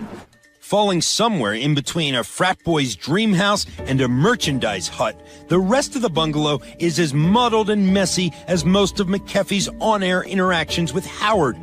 Random junk, clutter, and misplaced furniture pieces adorn almost every nook and cranny of their living space. And as I attempted to map out our day together, Pete seemed unfazed by these less than ideal living conditions. What are you going to show me today? Because I really want to see how you live. Well, basically, the day goes like I start out here, get dressed, obviously, and then go to the library. All right, well, why don't you get dressed, we'll go over to the bar, and then we'll head to the library, because I really want to see your resume, too. Sure. Sure. After going through his not-so-thorough morning routine, Pete and I began our 50-step stroll to Donovan's to meet some members of their staff, along with a very interesting barfly from this beachside staple of the Jersey Shore. Who's this guy? Get away. This is Dizzy Dave here. This is Dave? Everybody calls him Dizzy Dave. Dave? In Monmouth County. You Dave? I'm Dave. John Lieberman, Dave. Nice to meet you. I know you. I know everybody. Nice to meet you, Dave. I just can't figure out who works for Curly or Curly, you know? How long you known this guy? Too long. Don't tell me you got a 55-pound pig and a 55-pound drum. Not everyone at the bar was like my new friend Dave, though. Susie, Donovan's manager, has known Pete for 16 years and helped clarify some of the details surrounding Pete's supposedly wild night with a mystery woman. He claims he met a woman here last night. Last night? No, there were only guys. I don't think we had any girls in the bar last night. It was raining. What was his name? I don't remember. Oh. So there was a girl here last night? Tell me about her. I guess I was just so fucked up that I just didn't remember shit, you know? Yeah, I hear you. That usually happens, you know? I just caught him staring at your breasts, I believe. Yeah, well. Does he generally do that? I mean, yeah, you know, you look up and whatever girl is near him, he'll sort of have that Petey look on his face with his jaw kind of open, giggling, and just sort of looking at boobs. Yeah, he does. That happens a lot. That's what? That's just me, you know? So it's excusable because it's you. Yeah. But as I got to chatting with more of Donovan's staff, I discovered that Pete was stealing more than just cheap looks down Susie's shirt. We'll just lurk towards the bar.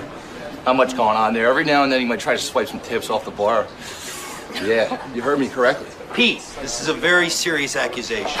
So let me ask you this. Have you taken money off the bar, money meant for tips for these hardworking bartenders, and put it in your pocket? When I've been drunk, I've been accused of that, yeah, and that has happened. And it's just like, I just don't know where my mind's going. There's stories other bartenders will tell you too, where there's $2 or $3 at a time. So collectively throughout the night, maybe $20. Still, $20 a night is $20 a night. He's not drinking. Where's it going? How awkward is it, the fact that he lives 30 feet away. Well, the most disturbing part is last weekend I found him passed out against the shed with pizza just all over him in his hair. How does it end up in your hair, and how do you end up passed out over there? Well, that's the part where it gets kind of dicey. It's like I don't remember any like details or anything. It's just so like abstract. Pete's recollection of his mozzarella cheese-covered night was providing me with little insight into the reasons behind his inebriated antics. So I decided to check back in with Pete Sr. to learn more about his son's backstory. What is it about your son that our listeners and our viewers might not know? Peter is smarter than a whip. He has a chemical imbalance, which is Tourette's, okay? He's got a heart the size of a manhole cover. I couldn't be prouder of my boy. He's not a boy anymore, he's a man. He loves the radio.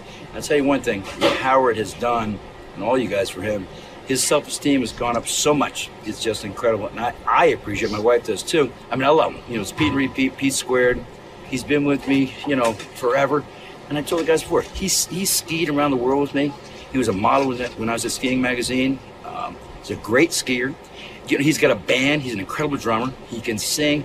He doesn't brag about himself. And somebody that's accomplished as much as he has, it's amazing that he won't tell the story. As I continued to delve deeper into Pete's past, I uncovered even more about his lifelong bout with physical afflictions. Tell me, Pete Sr., at what age Pete Jr. was diagnosed with Tourette's? About 2.5, 3 years old. My wife found out it was just he wasn't rolling over. As a mom, it's like, went to the doctor, there's something wrong, there's something wrong, there's something wrong. And we finally got the diagnosis, a thing called Tourette's. It wasn't just Tourette's. What other diagnosis? He was born with, it's a form of cerebral palsy called infantile paraplegia, which he was paralyzed on the left side. And he was paralyzed on one side completely? Left side, yeah. Left side. And that's gone away. But again, people think cerebral palsy is Mongolism, and it's not. Cerebral palsy is a neurological disorder. And that got better through therapy. And you'll see Pete does this. That's Tourette's and that too. What's the hardest part about being Pete's dad? Nothing. Now I've learned that Donovan's is less of a bar to Pete and more like a second home. But now I wanted to go to the place that changed Pete's life forever, the infamous public library. So Pete, how much has this library changed your life? Before my internship with Howard, I would come here and post resumes online. And I would upload my resumes to different places. Since I got the internship with Howard back in 2009, this has changed my life 720 degrees. I mean, it's been a surreal, great experience. I mean, I can't really put it into words like how much it like changed my life. It's not just an internship. It's not just working for a radio station. You know, it's changed my life socially, and everything about it has changed. As I continued my stroll with Pete, it wasn't long before I witnessed the magnitude of this life-altering internship. Everything's been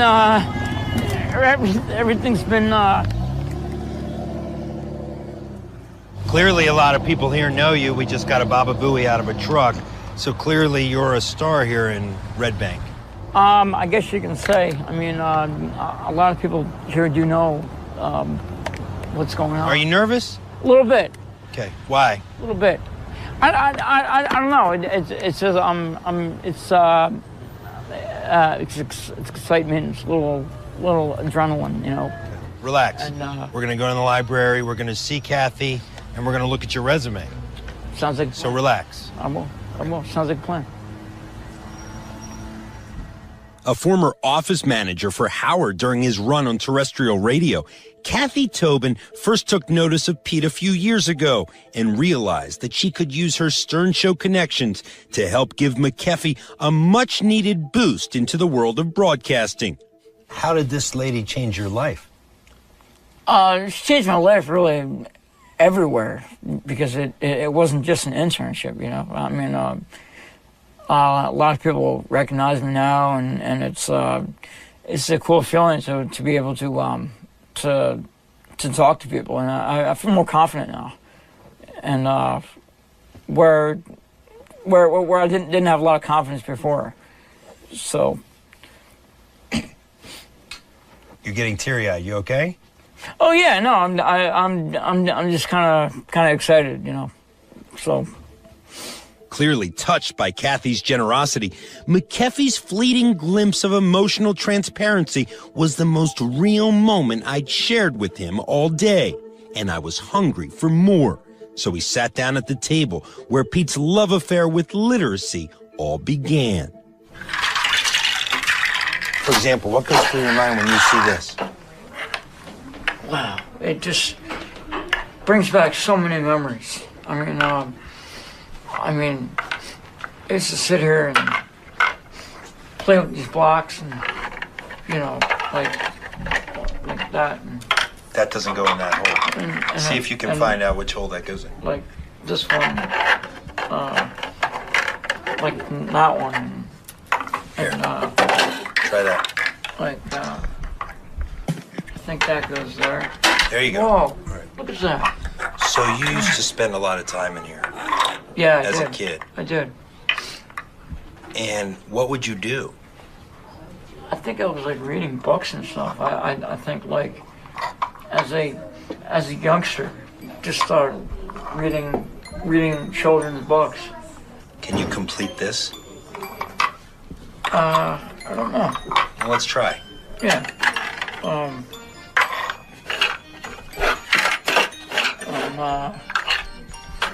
I think that doesn't go in there.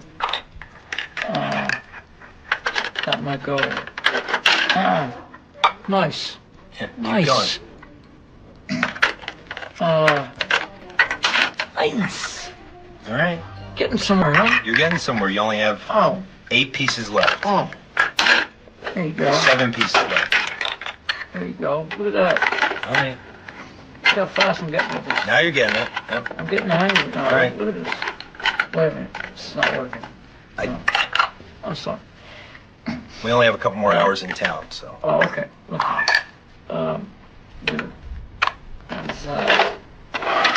They don't make these as easy as they probably did when you were a kid.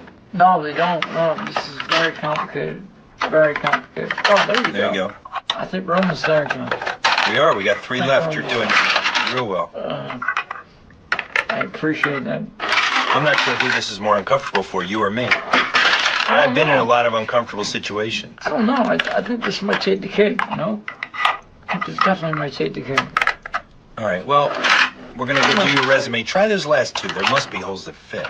Then we have to go look upstairs. Did you get the idea, though? Well, I get the idea, but let's just see. Just so you can complete it. Did you get, like, the premise of like it's like, you know, you put the round peg through the square hole, sort of, you know, kind of. What? Sort of. I don't know. All right. 2 more.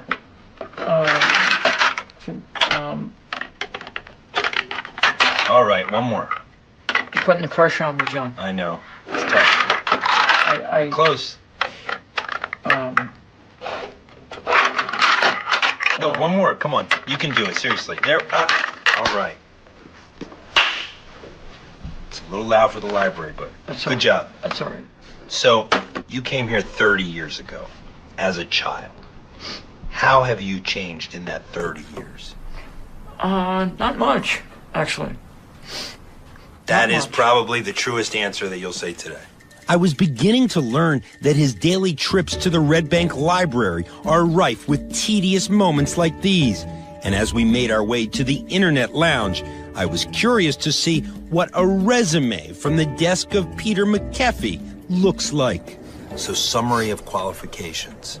Highly motivated and responsible. You motivated and responsible? I'd like to think so, yeah. Except when you pass out in the parking lot of the bar. With pizza all over me, yeah. Okay. Yeah. You're familiar with transmission of broadcasts, switching, control of operations of telecommunications systems. What does that mean? I have no idea.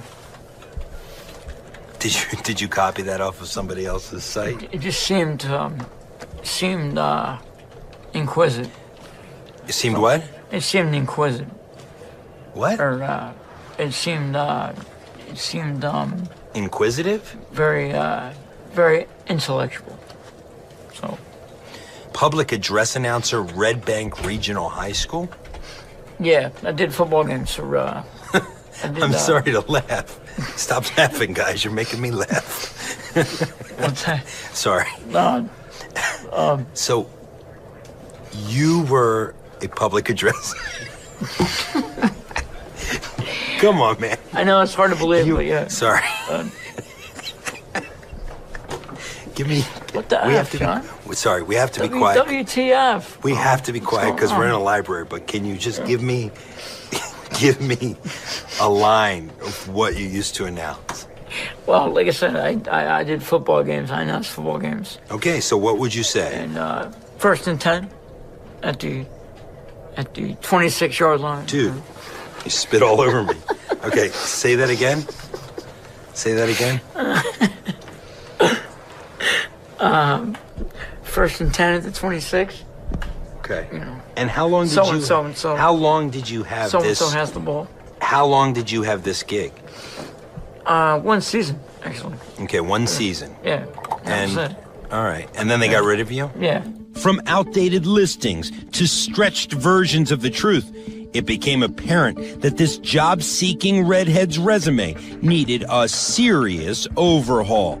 And the final line on your resume: affiliations, Eagle Scout, Boys Scouts of America.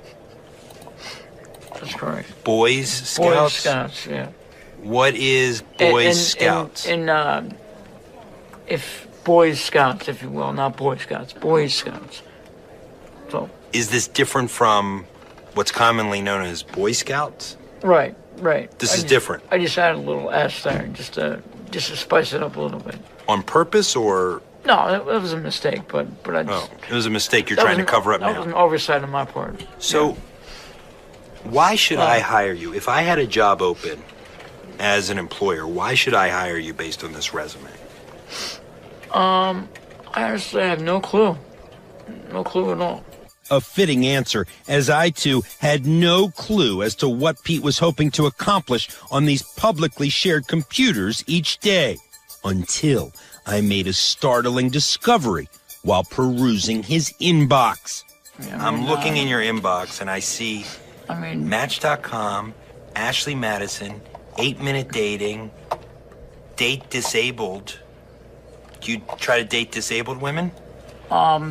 I've looked into it, yeah, but do you have a fetish for disabled women? I do not. And your username is Medical Pete, so people might think you're a doctor. True. Medical Pete. Wait. Is this a gay website? You've been invited to meet men NOT players in person? I don't know what that is. I have no idea what that is. That is, Just be honest. Do you... No. It's really news to me. Are you interested in men and women? No, I'm not. I'm not bi. I'm just a reporter. I'm just trying to find out. I'm trying to get an insight. No, so listen. I'll ask again. No. Are you interested in men and women? No, I'm not. Just women? Just women, yeah. But you're salivating a little bit at the thought of men. I would never do that. No. Are you into disabled people? I'm into whatever it takes. Have you had sex with a disabled person? I have not. And so I learned this place where Pete spends so much time each week is an integral part of who he really is. But what I was about to find out would shock me to the core. I have heard on the streets here that you also play the drums. This is true. And I know that a lot of days you'll stop into Monmouth Music and just start playing. That's what this is right now, yes. So take me in, show me what you do. Sure. This is Nick and Ryan from the Monmouth Music. Ryan. What's up, Pete? John Lieberman. How you doing? Hey, Ryan. Good to meet you. How you doing? Nick, pleasure. So you guys have been here a long time, huh? Yeah, 25 years. Wow. Tell me about this guy, what you know about him, and his music ability. Well, I know he plays drums. I know he's got a cool voice, too. I've seen him get up with Brian Kirk and the Jerks. Oh, yeah. Right? Doing some tunes, some Donovans. Sure, he's one of our regulars here. All right, and you guys have a set that he can bang out a few things on, huh? Sure. All right, let's do it. Let's set it up. Even with the endorsement of local music aficionados, I couldn't fathom a scenario where a guy who just moments ago labored over a puzzle tailor-made for toddlers was going to be proficient behind a drum set. All right, do your thing.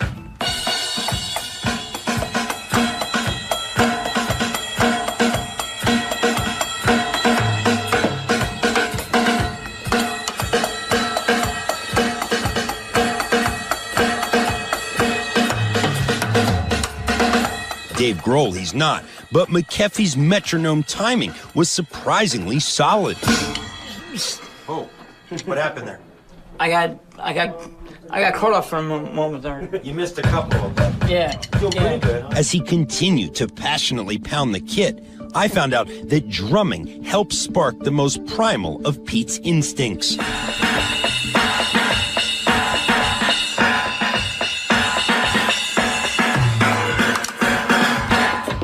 Yay!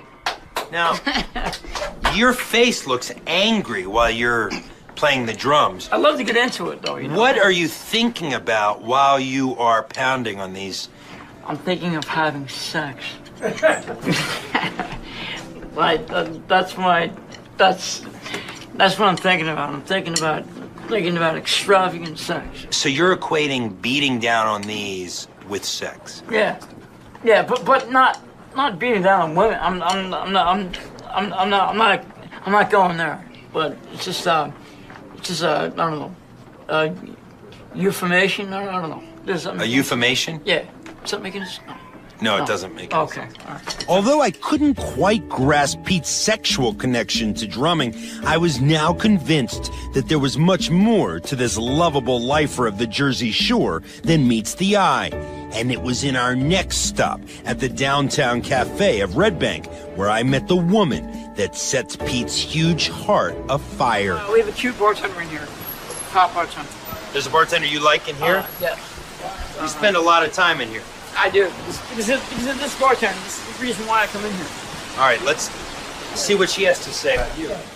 With a gorgeous face and a personality to match, I knew right away why Pete was so smitten. So I decided to step aside and let the man do his thing. I don't want to interrupt you two. In fact, I think I'm going to step out. You guys chat for a little while. Christine, hey, listen. Yeah. I got a question for you. What's up? Can I come back there and make some drinks with you? You want to make some drinks with me? I'd love to. I don't know. I'd love to. You got to ask Chris that one first. I want to challenge you to a drink-making contest. What do you think? While it was nice to see Pete finally go on the offensive in his perpetual search for Christine's affection, Chris, the restaurant's general manager, offered him some more practical advice. Have a drink. Don't make a drink, have a drink. Have a drink? Have a drink. All right. After generously providing McKeffy with a tall, frosty brew to soothe his nerves, Chris made sure Pete's nervous, empty stomach was satiated by a delicious plate of sushi. This is the first. I'm eating the chopstick. Doing pretty good, man. Almost. I'm in such a mess. Well, look at this. Yum. This shit's good. Predictably, the man who was recently discovered with pizza cheese in his hair was struggling with chopsticks. So Pete opted to return to a more familiar Western take on food utensils. Pete doesn't know that we're watching him right now. He thinks we're at a bit of a distance. But he's dropping, as you can see. For every piece he gets on his fork, he drops 2. It's going to take me forever to eat. After he refueled on raw fish, I prompted a reinvigorated Pete to share his musical talents with the bartending beauty. You're just so stunning. Stunningly beautiful. Right? Stunning. I'm going to take my baby down to the shore. I'm going to take my baby down to the shore. And if she wants more, then I don't know. It was good. Yeah. Need a little practice on that. That's good. I give you credit for trying. Yeah. Pete's pursuit of Christine clearly wasn't working, but as I was learning, Pete is anything but a quitter. So I decided to trail him as he tried his luck on a couple of unsuspecting ladies nearby. Who are you? I'm Matt Pete. You're from the Howard Stern Show. Oh, awesome. Yeah. Yana from Czech Republic. Seriously, you sound like you're from I am from out there. Russia or something. No, Czech Republic. So what is it you're famous for? I'm, I guess you are if people are following you. I'm a radio personality. Oh, wow. Yeah. Really? Yeah. So you have a good voice? Let's see. Talk to me. I have a radio personality. Oh, wow. Yeah. Sexy, huh? Yeah. Sexy voice, huh? Let's see. Talk to me. I don't know. What else you want to know? What else you want to know about me? Do you work during day, night? When is your show? The show's in the morning. Show's at 6 o'clock. So you have to get up early. Yeah, you know. And people listen to you while they're waking up. Driving, working, going to work. Awesome. Whatever how they do it, What do you do? Like walk around bar and do a little small talk with everybody? Yeah, basically. And then you put it on your show? Yeah. And people call in your show too? People call in, yeah. I had heard enough of Pete's embellishment of the truth and felt it was time to intervene. If he was going to get anywhere with this attractive foreign female, he needed to refocus. Do you believe that the Howard Stern Show is your own show? No. That's what you told these women. Well, being that they can listen to me as a part of the show. You left out the part of the show part, though. Yeah. I just got too into it because they're so beautiful. I got caught up in the conversation. You get blinded by the beauty. I do. And then you'll say anything. And you'll do anything. I won't. See, beauty is so... I don't know. I could feel Pete's confidence beginning to lose steam, so I knew that I had to give him a beat to help reignite his fiery musical personality. I want to take my little lady down to the shore. And if she wants more, then I'll take my little lady back to the shore. Yeah. What happens after that? You take her back to the shore, then what? What? Come on, what? Then I get into it a little bit. Get into it? I get into it a little bit. So you're taking her back to the shore, and then what? Pants come off. Pants come off. The pants come off, then what? Dress comes off. The dress comes off, then what? Immediately, I get this big fucking boner. And then what? And then it's like insertion, bro. Insertion. And then what? And then it's like penetration, bro. And then what? Penetration. What? Then what? It's digging deeper, bro. And then what? Deeper and deeper. You're scaring me. Then what? Go all over the place, man. I have never seen anything like this. Then what? All over the place. I cannot believe how crazy you are. Then what? In and out, in and out, in and out, in and out, in and out, in and out. And then what? I'm backing up a step because you're scaring me. And just like that, McKeffy's glowing spirit had returned. So he rolled up his beer-stained sleeves and got back to work. Are you waiting for me? Of course I am. I want to take you down to the shore. Look, now he's singing. This is like a revival, except now he's touching her. I'll take you back down to the shore. Oh, wow. I think it's the alcohol because he drank the one beer and now he's into it. Very comfortable right here. Awesome. She is absolutely stunningly gorgeous. When I began this journey embedded with medicated Pete, I didn't know what to expect. And now, after a full day together, I'm trying to comprehend exactly what just took place. In fact, I'm still unsure as to what I learned today, except for one thing. Peter McKeffy is an enigma. And while he's known around these parts as a wanderer, a drifter, I'd like to think of him more as a red-headed ambassador who, through a satellite signal that extends infinitely beyond the confines of the Central Jersey Shore, brings joy and laughter to the masses. He may be eccentric and at times just plain bizarre, but Medicated Pete is a true original, beloved by everyone he meets. So now, as he is set adrift once again, what will become of Pete? Only time and the great wide open will tell. I'm John Lieberman.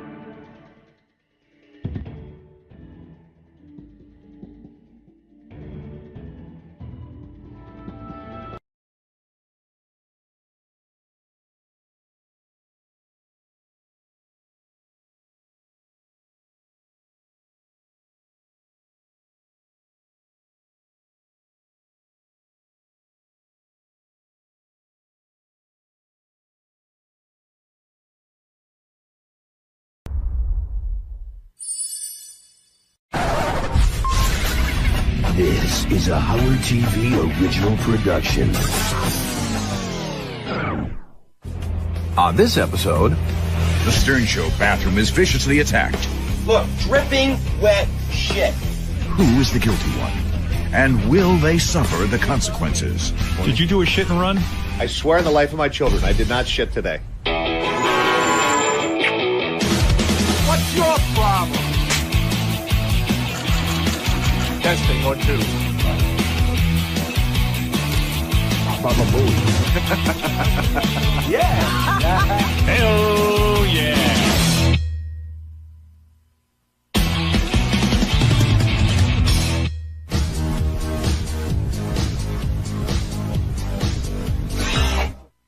I guess I exposed Shitgate by going into the bathroom. I had to just take off a hat and brush my hair real quickly. And it stunk horribly. When I told people how bad it stunk in there, then people went in and further explored. There's like liquid shit on the floor. See? Hey, note the time so we all know this isn't Richard Bush. Yes, note the Floor, time. by the way. So, there's stuff on the seat, There you go. Oh, I was in the back, expecting- and on the floor I was underneath. expecting a lot. Wait, On hold the on a floor second. underneath. Oh, that's cool. That's great. Oh, that's ass juice. That is Yeah. fresh fucking ass juice. That's why it stinks. Hold on a second. It's gross. It smelled gross. It looked gross. No shit should ever be out of the toilet. Period. End of story. Oh! It's gross. Oh, gross. Hold on. I gotta get that. Oh! I think Ronnie's gonna go do it. Tracy and Ronnie are on it. Tracy and Ronnie are on it right now. It's whoever was. Oh, they're leaking. One or two before me. That's who it is. So the way the logs work is you have a key card, and the key card opens up the bathroom door. And there is a running log of every single person who goes in there. I went to the room of the security office, and I said, pull the fucking goddamn thing that shows who went in and out of that bathroom this morning. And then I got the list. So you went in at 8:40. That's the one. It was like, what, 5 minutes before? Well, no. Greg was in there before you. Greg was in there before you. But hold on, Richie went in. When did Richie go? Richie, here's where Richie discovered it. Benji again was the last one. 9:15. I think. I don't know. No, it was before me. Doug Goodstein is claiming he discovered it. So I'm taking Doug at his word. That had to happen before him. Right. That already makes Doug a suspect, but okay. To me, right. But okay, so here were the three people, of course, that were in the bathroom before Doug. And then again, if this can come up, if we're going to talk bathroom. Yeah. It's around this time that I start to realize I've been in this bathroom 3 times this morning. I look like probably the most guilty of all the suspects. And I start to hear Gary mentioning my name. Hey, Greg? Yeah. So, are you the one who made the discovery at 8:23? With Richie, we just, but I don't think it happened at No, this was like 8:23. this was like 5 minutes ago. Greg was coming out, and I was going in to take a piss, and then I saw it. Yeah, but Doug found it. Doug was the one who found it. I tried to go in at one point and then quickly turned around because it was so bad in there. But then we didn't see where the actual smell was coming from. until later. So, is this a smell or the actual? There's a puddle of Stuff on the floor. Yeah. And in the cracks of the door. Like, Got it. It's Let me everywhere. see It's that. everywhere. Am I gonna? Oh. And it's wet. It's fresh. It's not like. But I would take a lie detector that it wasn't. Like that's how. All right, put up a note. Put up a note. Steve? Yeah. Put up a note. We think somebody shit on the floor in the bathroom. Oh, no, I would probably have to. By the way, just to change to a happier topic, we think someone shit on the floor of the bathroom. What? What? Yeah, and What are you talking about? we have a little private bathroom that we use for guests, and I've given permission for the staff to use it. Someone has done the ultimate foul. Look, there's shit on the floor. How could they miss that? And look badly? at the bowl, Rob. And if you can see that, not only did they shit my on the floor, pan up. They shit all over the bowl. Oh my God! How do you do that? It was like the was it the St. Valentine's Day Massacre or something like that? Except it was one man with one anus and just a whole pile of shit. It's on the wall. No, the that's shit crazy. is. Look at Robin. Look at What? that. He's exploding. Look at it. It's all shit underneath. Oh, man. God. They're gonna have to take You that lift apart. up the toilet seat and there's like shit stains. It's everywhere. It's like liquid ass all over there. Oh, gee. Once Howard got word of what was going on, it became very chaotic. We had to find the culprit. We had to find the mad shitter. Doug Goodstein discovered it, and Doug was in there at 8:40. Go ahead. Before him, Greg, who works on our TV show, was in there a few minutes before that. So Greg was in there at 8:23. The person in there at 8:17, because how long can a smell last, was Tim Sabian. Oh, boy. Oh, boy. John, you're the new guy. Go grab an interview with Tim. Yeah. We'll talk about it. And this is always Tim whenever we have an accident? There's been inklings of shit on the back of the seat, kind of, and it's always been after Tim has been in there, and he drinks that fucking juice shit, and everybody's saying it looks the color of the juice that he was drinking. Where's Tim? I need an explanation. He was here in the building somewhere, but we couldn't find him for a long time. I didn't know where he was. It's not like he has a bat cave that like I know where he is, but no one else knows. If people don't know where he is, I probably don't either. If he really hides, which I think he did that day. Did anybody call him on a cell phone? Yeah, I didn't call a cell. I just called his cell phone. Yeah. Hold on. Where? Go ahead. Right here. All right, I didn't shit. He's going in. All right. No, I didn't shit. Did you do a shit and run? No, I didn't shit today. Swear on the life of your children. I swear on the life of my children. I did not shit today. And the more someone doesn't come forward, the more this became intriguing and interesting and fun for Howard to play with. Would you take a lie detector? We don't need a lie detector. We have DNA. We have DNA. Oh, my Do DNA God. then. Would you do a DNA test? Do DNA then. I did not shit. I swear to God. Once they start talking about it and they latch onto it, this is like, it's the epicenter of ball busting. They're not going to let that go. That's a fresh piece of meat. This is what Howard lives for. So I knew that wasn't going away. It's unthinkable, it's unimaginable, it's unfathomable that this guy went to the bathroom, shit everywhere, shit flying all over the place, and left the bathroom and thought there wouldn't be fallout from it. It's insane. Gary, I know this is gross. I want that shit scraped for DNA, and we're going to test the 5 people who were around the bathroom. I was at my desk in the newsroom, which is outside of the compound, when I started to hear this unfold on the air. And I knew immediately this was going to be a big story for us. Lieberman said he'll do it. Oh, yeah, you know what? Make Lieberman do it. He's the newest guy here. Yeah, get some gloves. Yeah. Let's get a plastic Lieberman's a newsman. You want to be a newsman? We have to make Do sure, it. You got to go where the dirt is. Gary, I can't hear what's going on. What are you and Lieberman talking about? No, I'm being serious. Gary, put your mic on. There's 50 fucking people yelling at me. I missed the Lieberman conversation. John Lieberman just said that he would go in and swab it. With a I will do it with a Q-tip. Right. But that area is being compromised, so I got to get to it right now. Get to it now. Right, before it's contaminated, as they say. Do you have a Q-tip? Yeah, sure. I carry them all the time. Where's there a Q-tip? And the next thing I know, I have plastic gloves on my hand, I have Q-tips, and I have baggies, and I'm gathering feces samples from the Stern Show bathroom. Be careful, no contamination of the scene. What is this? Oh, what is it? What? NCAA. No, hold on. Somebody, look, somebody tried to turn off the light when they left. Okay, hold on. Oh, this is important. And you have it here and behind. Oh. I'll tell you, just drop the mic right on the tree. Okay, this should be labeled floor to the left of the toilet.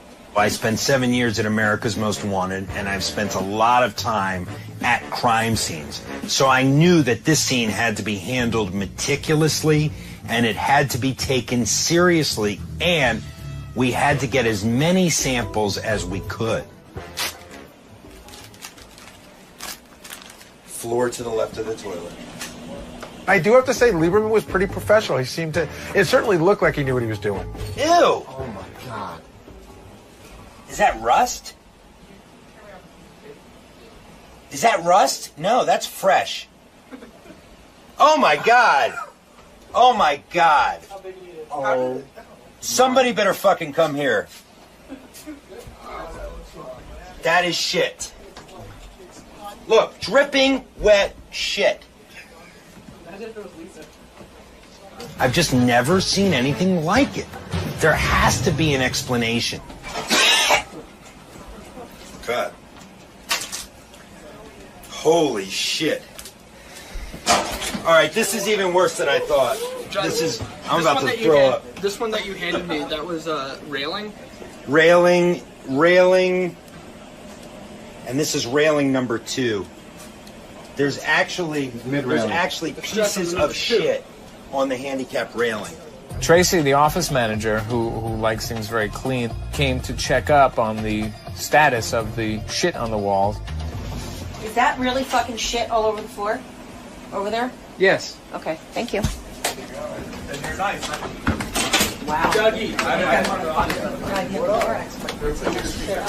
When you go in there at 8 o'clock in the morning and you shit all over the wall, there's something psychologically missing to think that that's okay to do it and then leave and just not think about it again. Then we start calling DNA experts, and we're getting a variety of different answers. They ended up getting in contact with a DNA center here in New York City. Okay, standard labs don't do fecal matter DNA tests, and DNA, while it can be found in fecal matter, isn't always found in fecal matter. Okay, that's where we're at right now. At that point, I began questioning suspects. We had Tim professing his innocence loudly and first in studio. From there, we went and questioned everybody else who had buzzed into that bathroom over that 3-hour period. That included Howard TV cameraman Greg Carmel. So at 8:23, when you smell it, you don't look, you don't examine what's there. I just figured someone had taken a really smelly dump in. So you didn't even see anything at 8:23. No. But I really smelled it. And then obviously it was behind and underneath, and I didn't even. I don't remember if the toilet seat was up or down or not, but it was so pungent and it smelled so fresh that I couldn't stand to be in there, even just to pee. Another suspect was Ronnie Mund. He had been in that bathroom that morning. I was in there at 7 o'clock. And it was fine. It was clean. Okay. That's what we need to know.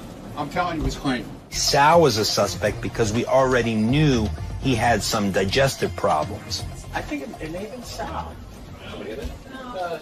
No, you can't go in. Oh my God. Crime scene. You don't want to indict yourself. You don't want to be implicated in that. We're going to find all this stuff with Sal's in there. Let's go get Sal's DNA from that shit. Yeah. Benji Bronk was a suspect as well because Benji also had been in that bathroom. Benji.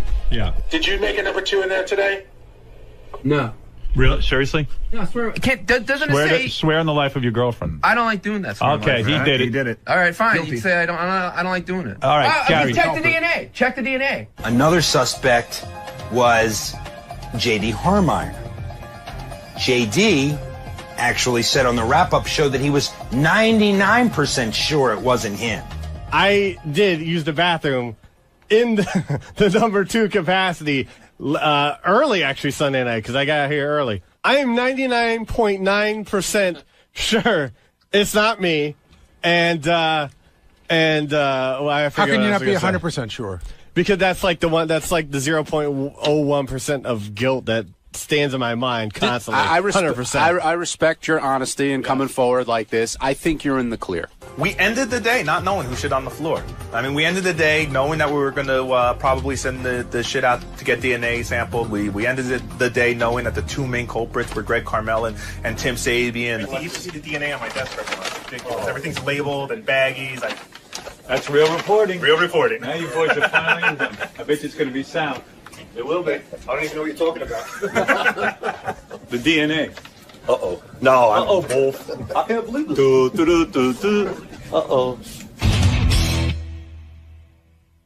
Yesterday on the show, as you know, Robin, there was duty found all over the toilet seat, all over the floor and walls. I am so pissed off that I have to find the culprit who doesn't know how to shit around Nobody here. will step up. We've got to uncover them. Can I go in there, Gary? Yes. To say what? I want to talk about the railing and to talk about the time frame.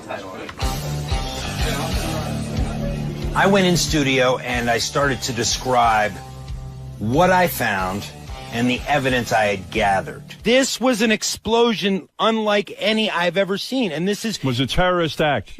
It was on the left wall, the right wall, It's impossible. and then dripping I don't think I the could railing. shit like that if I tried. They still kind of like unless you stood up. They cleaned, they unless cleaned I'm it an up. ape. They cleaned it up in there, but they didn't do a good job because it's still on the wall. Well, here's what I want to say right now. The person whose DNA matches that duty is being fired. If you're making me go pay for this, and you're making me do all of this, and you're not confessing, then there's going to be repercussions. I will find that person and hunt them down. We finally got word from several DNA experts that it was impossible, that through what we had, it would be impossible to find out who did this. Howard knew as well that the DNA testing might not come back accurate, but he played it off brilliantly. Come forward now, admit what you did, and let's be done with it. How does it feel to be a suspect I in don't care, Shitgate? dude. I told you, take my DNA right now. Stick the thing up my ass, whatever you want to do. I feel like I'm affiliated with criminals. Because to shit on the wall like that and to abuse a common bathroom is criminal. We ran a number of stories, including interviews with all of the main suspects. Tim, from the get-go, was defiant. Tim. Yes. Yes. What does it feel like to be a suspect in Shitgate? Hey, go fuck yourself in your shit gig, all right? I think Tim thought I knew more because we're so close to the bathroom with the control room. Maybe he thought I saw him and went in there like the split second after. I have a theory. Go ahead. The person who did this, which I just passed Tim in the hall, he looked a little guilty, but I'm not saying Tim, please come in and admit your guilt. And just fess And up. let's, because I don't want, I'm going to have to fire Tim, and I love Tim. I figure, this is going to continue, and I'm just going to end it because I was getting tired of it myself. It was like, okay, it was fun, but now I got other things to do and to focus on, so let's do it. Get in there, Timmy. Okay, here we go. I'll get a boss. Tim, if it's you, just tell me. Okay, I shit, okay? We all happy now? Now, let me ask you something. No, I gotta go. No, but what? Okay, so you admit you did it.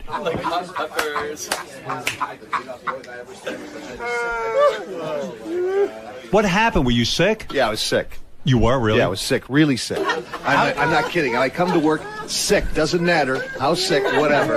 That's it. I swear to God, I thought I was going to pass out. I don't know what the hell happened, but there's got to be some weird ritual he does when he shits, because any normal person, I don't care how violent you have diarrhea, you would shit into a bowl. I mean, it's disgusting. I didn't notice. I didn't care.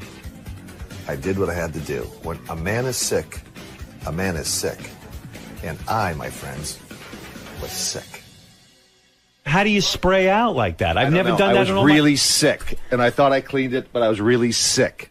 All Tim wanted to do was say, I did it, and get out of there. And I took it upon myself, rightly or wrongly, to begin asking more questions when Tim was in the studio. How did you get it on the railings above the toilet? No, I didn't even. Who knew?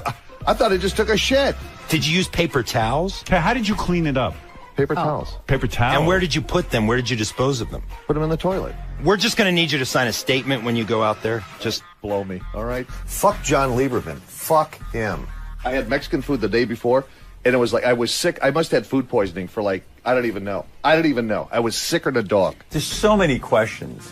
And this whole idea that he ate Mexican food, I don't care what food. There's no food on the planet that could shoot rocket fuel out of your ass like what happened to him. And so it sprayed out of your ass onto the walls. How? I have no idea. Do you stand when you shit? No. I were you in mid squat? I was like running in there. Getting your pants down. Uh-huh. Yeah, running in. It was like I thought I was going to either throw up or, Wow. It was just involuntary reaction. I mean, it was just run in, do what I had to do, and run out. When he comes in the next day and admits that he was a big fat liar, yeah, you lose a little respect there. I swear on the life of my children, I did not shit today.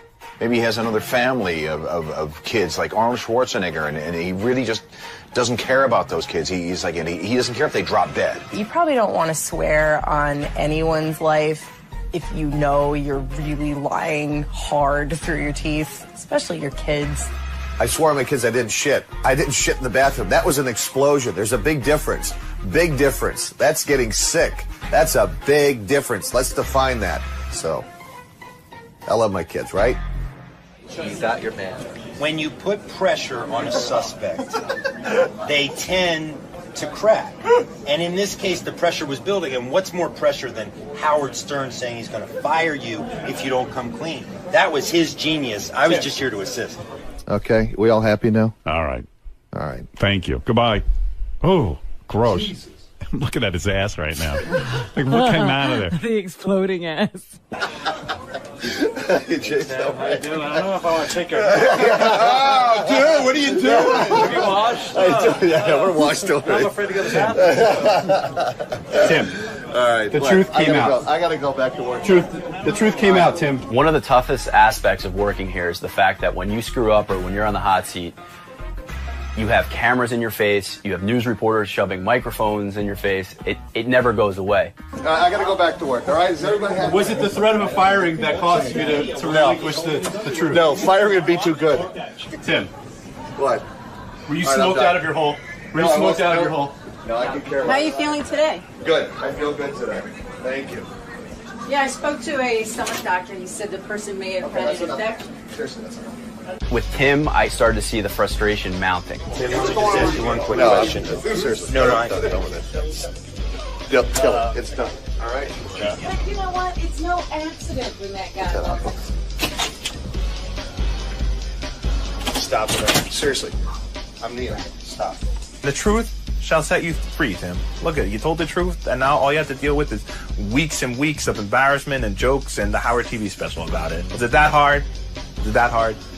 You better fucking calm down with your eating. What is going on with you? Does he need to set up? Oh, yeah, we have to plug in. What you're combining all kind of weird diet. No, I had Mexican food the day before, and I was... and that green drink. No, I'm walking to work, and it's like this. I swear to God. Then you drink that green drink. And I'm pinching my cheeks walking to no work. No Mexican food for you. Tim, we don't have time for your shitting. You're taking up an hour and a half. Oh, shit. No, 2 hours. 2 hours. And plus the wrap-up show. That's 3. Well, maybe you should go shit again. I got the new Howard time costume now. Because, you know what? The thing is, it's not so much the show, it's the aftermath. No, it's the aftermath. Yeah. How could you, as an executive... You're setting an example for the rest of us, sir. As an executive, how could you... Really? Well, executives don't shit. I forgot. Tim shit is like, at first you can't stop thinking about it. And there are days that go by, you forget Tim shit all over the walls. But then there are days that you just can't get it out of your mind. So it'll always be there lurking somewhere in the background. Dude, you're going to be like the petcock now. You know that, right? You're the petcock. All right. You're never going to live that down. Petcock. Hey, everybody shits. Everybody poops. That's right. Didn't those cookies used to be white?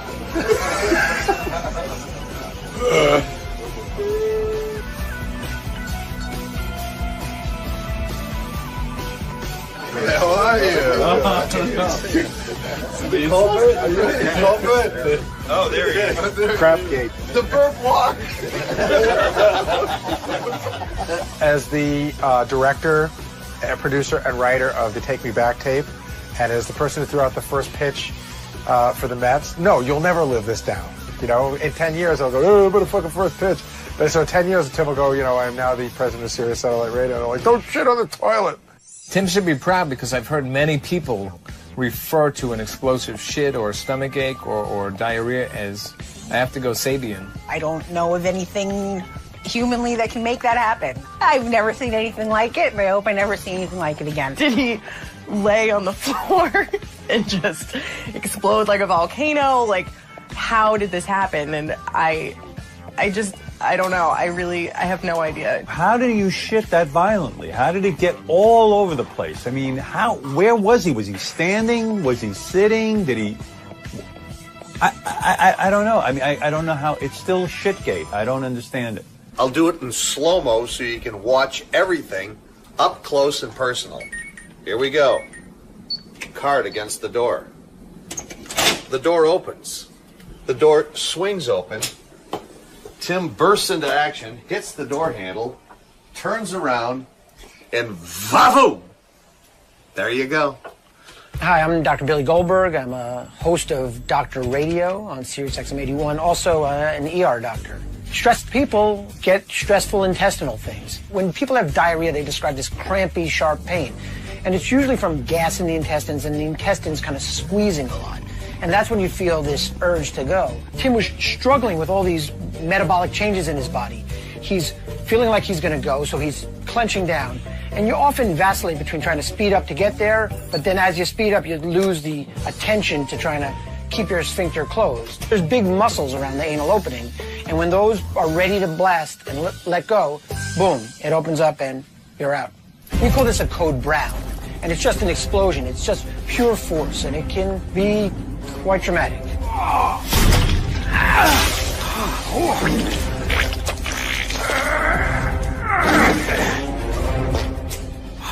My best guess was that he had some sort of viral illness. It was probably complicated by some other factors, but it's not unusual to feel ill for hours to days after that, and that's probably what was going on in Tim. And your body naturally clears these things, and it just took him some time to get better. This is our reenactment of your shitting horribly in the bathroom. You ready? Well, whether this reenactment is real or not is to be determined. It's pretty real. So, okay, good. Okay, ready? I have a much nicer ass than that. Oh my God.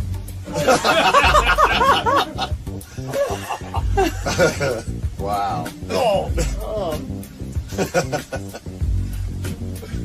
Oh, great. Sure, okay. You know, we missed the part of him cleaning the walls up and stuff. Oh, he didn't clean the walls. Thanks for putting a complete halt to my career. Nobody shake Tim's hands because it doesn't wash his hands. Oh. I wash my hands in my clothes. Just wipe them on your pants. Wipe your hands on your pants. And my suits fit better than that, so that's... and I make sure that my... Yeah, exactly. That's class. Just remember, revenge is a bitch. Revenge is a bitch. But wait, the one thing I gotta know, you weren't sitting on the toilet. You know, it doesn't even... This is... And then my assistant's here. No, so it's like, I'll leave, and then I'll tell so you. embarrassing. This is so fucking embarrassing. You definitely were not humiliated sitting me. on the Do you just want to bring me down. You just want to tear me down. Diarrhea. It's not funny. It's not fun. But it happens to the best of us.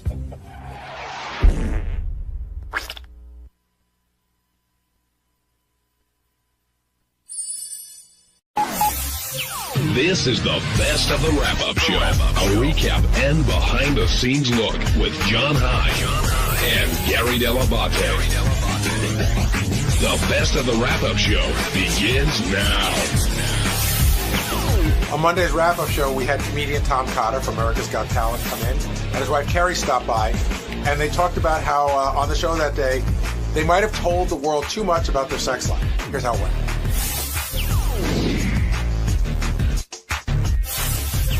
Tom Cotter dropped by, spoke to Howard in a completely different setting, I guess, and I wonder, Tom Cotter, if that was what you expect. You're a fan of the show, so you kind of had to know what was going to happen going in there. Yes, and I was warned by everybody. If you bring your wife, they're going to have her come in, and he's going to ask if all of her caves have been explored. And sure enough, you brought your right down to the exact wording. Yeah, he did. Did you think twice about not bringing your wife today? Of course I did. And? Why would you bring your wife into a situation where he was going to ask her if she had had anal sex? I mean, you know, that's really not something you want to bring. Yeah, so I did not prepare myself mentally for it, but I'm still recovering. I'm a little shocked. The interview was flowing, and then he asked about your wife being with other comedians previously or whatever, and that seemed to definitely throw you for a loop there. Yeah. Yeah, because you want to hear about that. Don't you want to talk about all the chicks that your wife has been with intimately in the past? Yeah, that's great. I could see Tom visibly getting upset. You know, making faces. And the thing that I thought was so great about your wife, even though your wife's a comedian, she was being. I found her to be very real. Yeah, and I didn't think she was going for a joke. She was just being real and telling the story. And every time she told it, I could see your whole body language change. Yeah, it was fingernails on a chalkboard. Listening to that. Now, why is that? Do you think it's bad because you don't want your family to hear it? Do you think it's bad for your image, or do you just don't want to? Because we tell everything. We're idiots. It's not the image thing. It's just, that's my wife. That's, there's this sanctity of marriage thing going on there. There's a sacred, You know, and then she comes in and, oh, yeah, we do it anally, and we've done this, and we've done that. And I'm like, shut up. Well, the hot cocoa story was an interesting one. Oh, God, yeah. She's like, remember that? Remember that? And you're like, no, I don't remember. Please move on. Yeah. But, Gary, the second Tom flinched or cringed or whatever you want to say when Howard first brought it up, immediately you know, okay, this is where he's going to go. Of course. He smelled blood in the water. He's a shark. And I was like, oh, Jesus, you know, masquerade it. Make it look like you're comfortable. And I couldn't do it. I thought he was going to press more on the, like, who were the headliners that you might have gone out with. But he just touched upon that. I mean, getting Colin Quinn was funny enough for that joke, but that wasn't even, you know, really what he spoke to her about. She was pretty open about talking about it. Did you, now on your way here? She outed me about hair plugs in front of 19 million people or whatever. Right. Thank you, honey. That's great. So is that, was that something you've never spoken about before? No, I've talked about it. I'm very open about it. But, you know, not on such a big, stage, as it were. Now, on your way here, are you in the car and do you say, honey, I know you're coming with me, but, you know, it's a Howard show. You never know. You could end up on the air, and if you do, this is how it'll go? No, she was warned, but I don't stifle her. I can't tell her what she can and can't say. You know, she wears the pants, really. And so she came in and she just let go with both barrels. And now we have to do damage control and put out these fires for the rest of the day. Well, damage control with who? Her family more than anybody else, I think. Her brother already tweeted us. You know, he's not happy. Because you tell people you're doing the show, you want everyone to tune in and hear how it's going to go. Yeah, tune in. I'll be the joke boy. It'll be little dancing monkey, and then all of a sudden, your sister takes it in the ass. Really? No, that's great. Here's the I thing. just saw them at Thanksgiving too. You know, we just held hands and prayed and did all that shit, and now. Hot cocoa blowjobs. See, I have a theory on this. Like, Great. my brother-in-law is an enormous fan of the show. He listens every day. He listens to every show on the channel. Mm-hmm. And I talk about a lot of stuff involving his sister, and he just doesn't bring it up to me. I think it's like your brother-in-law shouldn't bring it up to you. Yeah. Well, the other thing is my son's in a Catholic school. He's at St. Gregory's School, and now we're worried that, you know, we're going to get called in and one of the nuns is going to read us the riot act, or they're going to expel him because of this. So, yeah, there's some damage. Yeah, but, you know, his mommy and daddy had potty mouths on television or radio or whatever. So it's oh, God. I can't even imagine the phone calls and emails I'm going to get the rest of the day. John, do you see how uncomfortable he is? Yes. Yeah. I feel for him. I know. I mean, we've all been there. Yeah. A little bit different Howard than the AGT Howard? No, he was actually pretty much the same. I love that guy. I mean, he really helped my career dramatically this year, and so he could have said anything and it wouldn't have bummed me out. It's just, you know, the wife's loose lips that was more concerning than anything else, but that's all right. Tom, you said you weren't going to do the show as long as Piers was a judge, correct? That's true. Because he would verbally defecate on comedians, and I didn't know if it would help my career. I knew it certainly could hurt my career, and I didn't want to roll the dice and see him shit on me and in front of 20 million people. So. What was the premise like? I know you weren't huge, but you'd been doing it for a long time. Where you're like sort of like, hey, I've been doing this for a while. I don't need to take this shit from him. Yeah, I mean, you know, I just didn't want this guy in front of so many people, friends and family, to say nasty shit about your act, and that was really a risk when he was on. And also when Howard was on, we didn't know what kind of judge Howard would be, and we knew he wasn't going to pull any punches. But I also knew that he was a fan of good comics. Greg Fitzsimmons, dear friend of mine, the people that Howard likes, I like. So I just figured I was kind of in that wheelhouse, and so I said, if I'm going to do it, this is the year to do it. And I stepped in unicorn shit, and life is good. How tough of a decision is it, though, to decide to do a show like this? Like, do certain comedians think, oh, you're a sellout, what are you doing that for? And how do you handle that on the circuit? They used to, you know, there were a couple of comics that did cruise ships, and they were called boat acts, and everyone crapped all over them. And then they realized how much the cruises paid. Everyone wanted to do it. Well, that's the same this year with America's Got Talent. You know, in years past, comics didn't do well. This year, 2 comics made it to the semifinals, and one of them, you know, was the runner-up. That's never happened. So now this year, the producers have already told me, because they came to our show in Vegas, they said that, you know, by tenfold at least, they have so many more comedians going out for it this year. And that's in large part due to Howard's arrival. Jay in Georgia, you're on the wrap-up show. Hey, how y'all doing? I just wanted to ask Tom. First off, Tom, I think you did great on AGT. I loved you, and I told, you know, friends and family, I said, you keep an eye on this guy. He's going to be the next up-and-coming big-time comedian you're going to hear a lot about. But I'm very familiar with your wife's comedy because I hear her all the time on Blue Collar Comedy Channel, and she talks about everything from dildos to coming. And so why does the conversation today's show upset you or your family or whatever? Her comedy is not clean comedy. I mean, it's not filthy comedy, but I mean, she talks about a lot on stage. She does? Well, Now, she had that bit about having the perfect penis at home in the drawer. Perfect penis is bed. that's her vibrator. I think I could answer. I think I could answer for Tom a little bit. It's one thing to tell a joke about the perfect penis. It's another to tell a story about your exact bent penis. In front of a much bigger audience. Yes. But good comedy, like you and your wife, well, your wife more so than I think than yours, maybe, and a lot of other big name comics is good comedy is based on real life. Yeah. So it's not just stuff you can make up in your brain. It's stuff you observe in your life or you do in your life, and that's what makes, in my opinion, anyways, makes good comedy. And your wife does a lot of that, and so I was just kind of curious. You sounded real upset when you came into the Rabbit Show, and I could hear it on the show today. You was visibly, even through the radio, I could see you being upset. I was okay with it. You can't stifle your wife, and the truth is that everything she said, you'd said the funniest things are reality. Everything she said, I can't deny. We did do the hot chocolate thing, and I do have hair plugs, and life goes on. When she came in, I mean, she said she didn't want to be stifled. You were great because I thought you were very honest, you were very blunt, and you worked well with Tom. But I'm guessing that's also probably the success of your marriage and why you guys have been together for so long. 11 years. 11 years of, marital bliss, as it were. Were you guys like this on the reality show? Or was it more tamed down? Oh, it was unbelievably tamed down. Because this I would watch. We were on the Women's Entertainment Network. We had a show. It lasted 6 episodes before it was mercifully canceled, and it was literally brought to you by Tampax. It was the most emasculating thing. I swear to God, it was on the Women's Entertainment, and it was just and their target demographic, they told us, was heavy-set, middle-aged women. So certainly not in my wheelhouse, and so. Everything we did, that's too. At one point, I throw one of my twins in the air and catch them, like every dad does. You did it, right?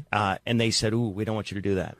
Really, I can't throw my kid a foot in the air and catch my own kid. No, that might be construed as child abuse or something. And that's the kind of shit we were up against the entire time. So it was really frustrating, and that show was just painful.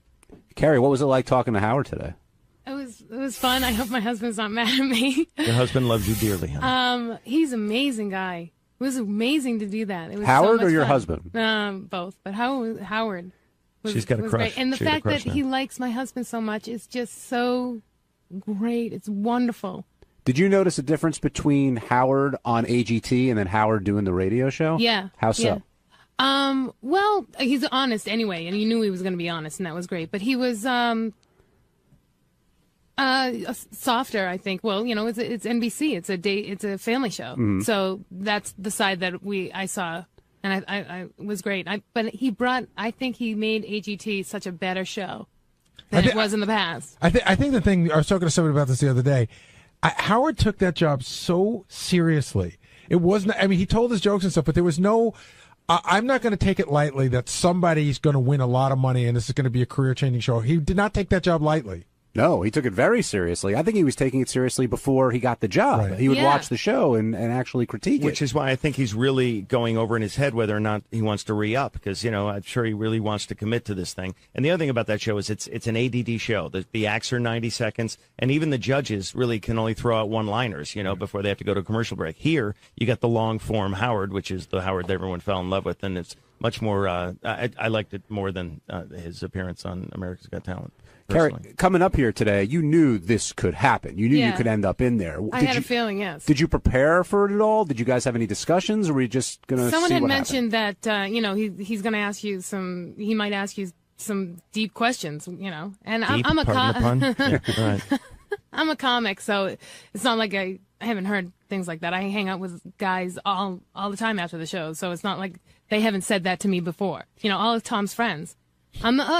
Seriously, they make fun of Tom all the time, saying, all these jokes about your wife and all that stuff. So it's not like I haven't heard that crap before. So, I can hang out with the bad guys. But you agree, it's one thing if you're at a club or you're doing that and kind of goofing on each other. Here, you got millions of people listening when this is all going on. Yeah. I try not to think of that. Are you aware that your brother texted Tom? My brother George, I know. What'd he say? I hope he doesn't tell my parents. I'm worried about my parents now, I think. Yeah, you should be. Tom, in a very nice way. We had apple pie and turkey with them 2 days ago, and now they know about the hot chocolate blowjob and the attempted anal sex. Yeah. I hope my mom doesn't try it on my dad. Oh God. Erase. Hey, what's up, guys? It's Teddy. On Tuesday's wrap-up show, David Arquette swung by and hung out with the guys, and it was just a lot of fun. Check it out.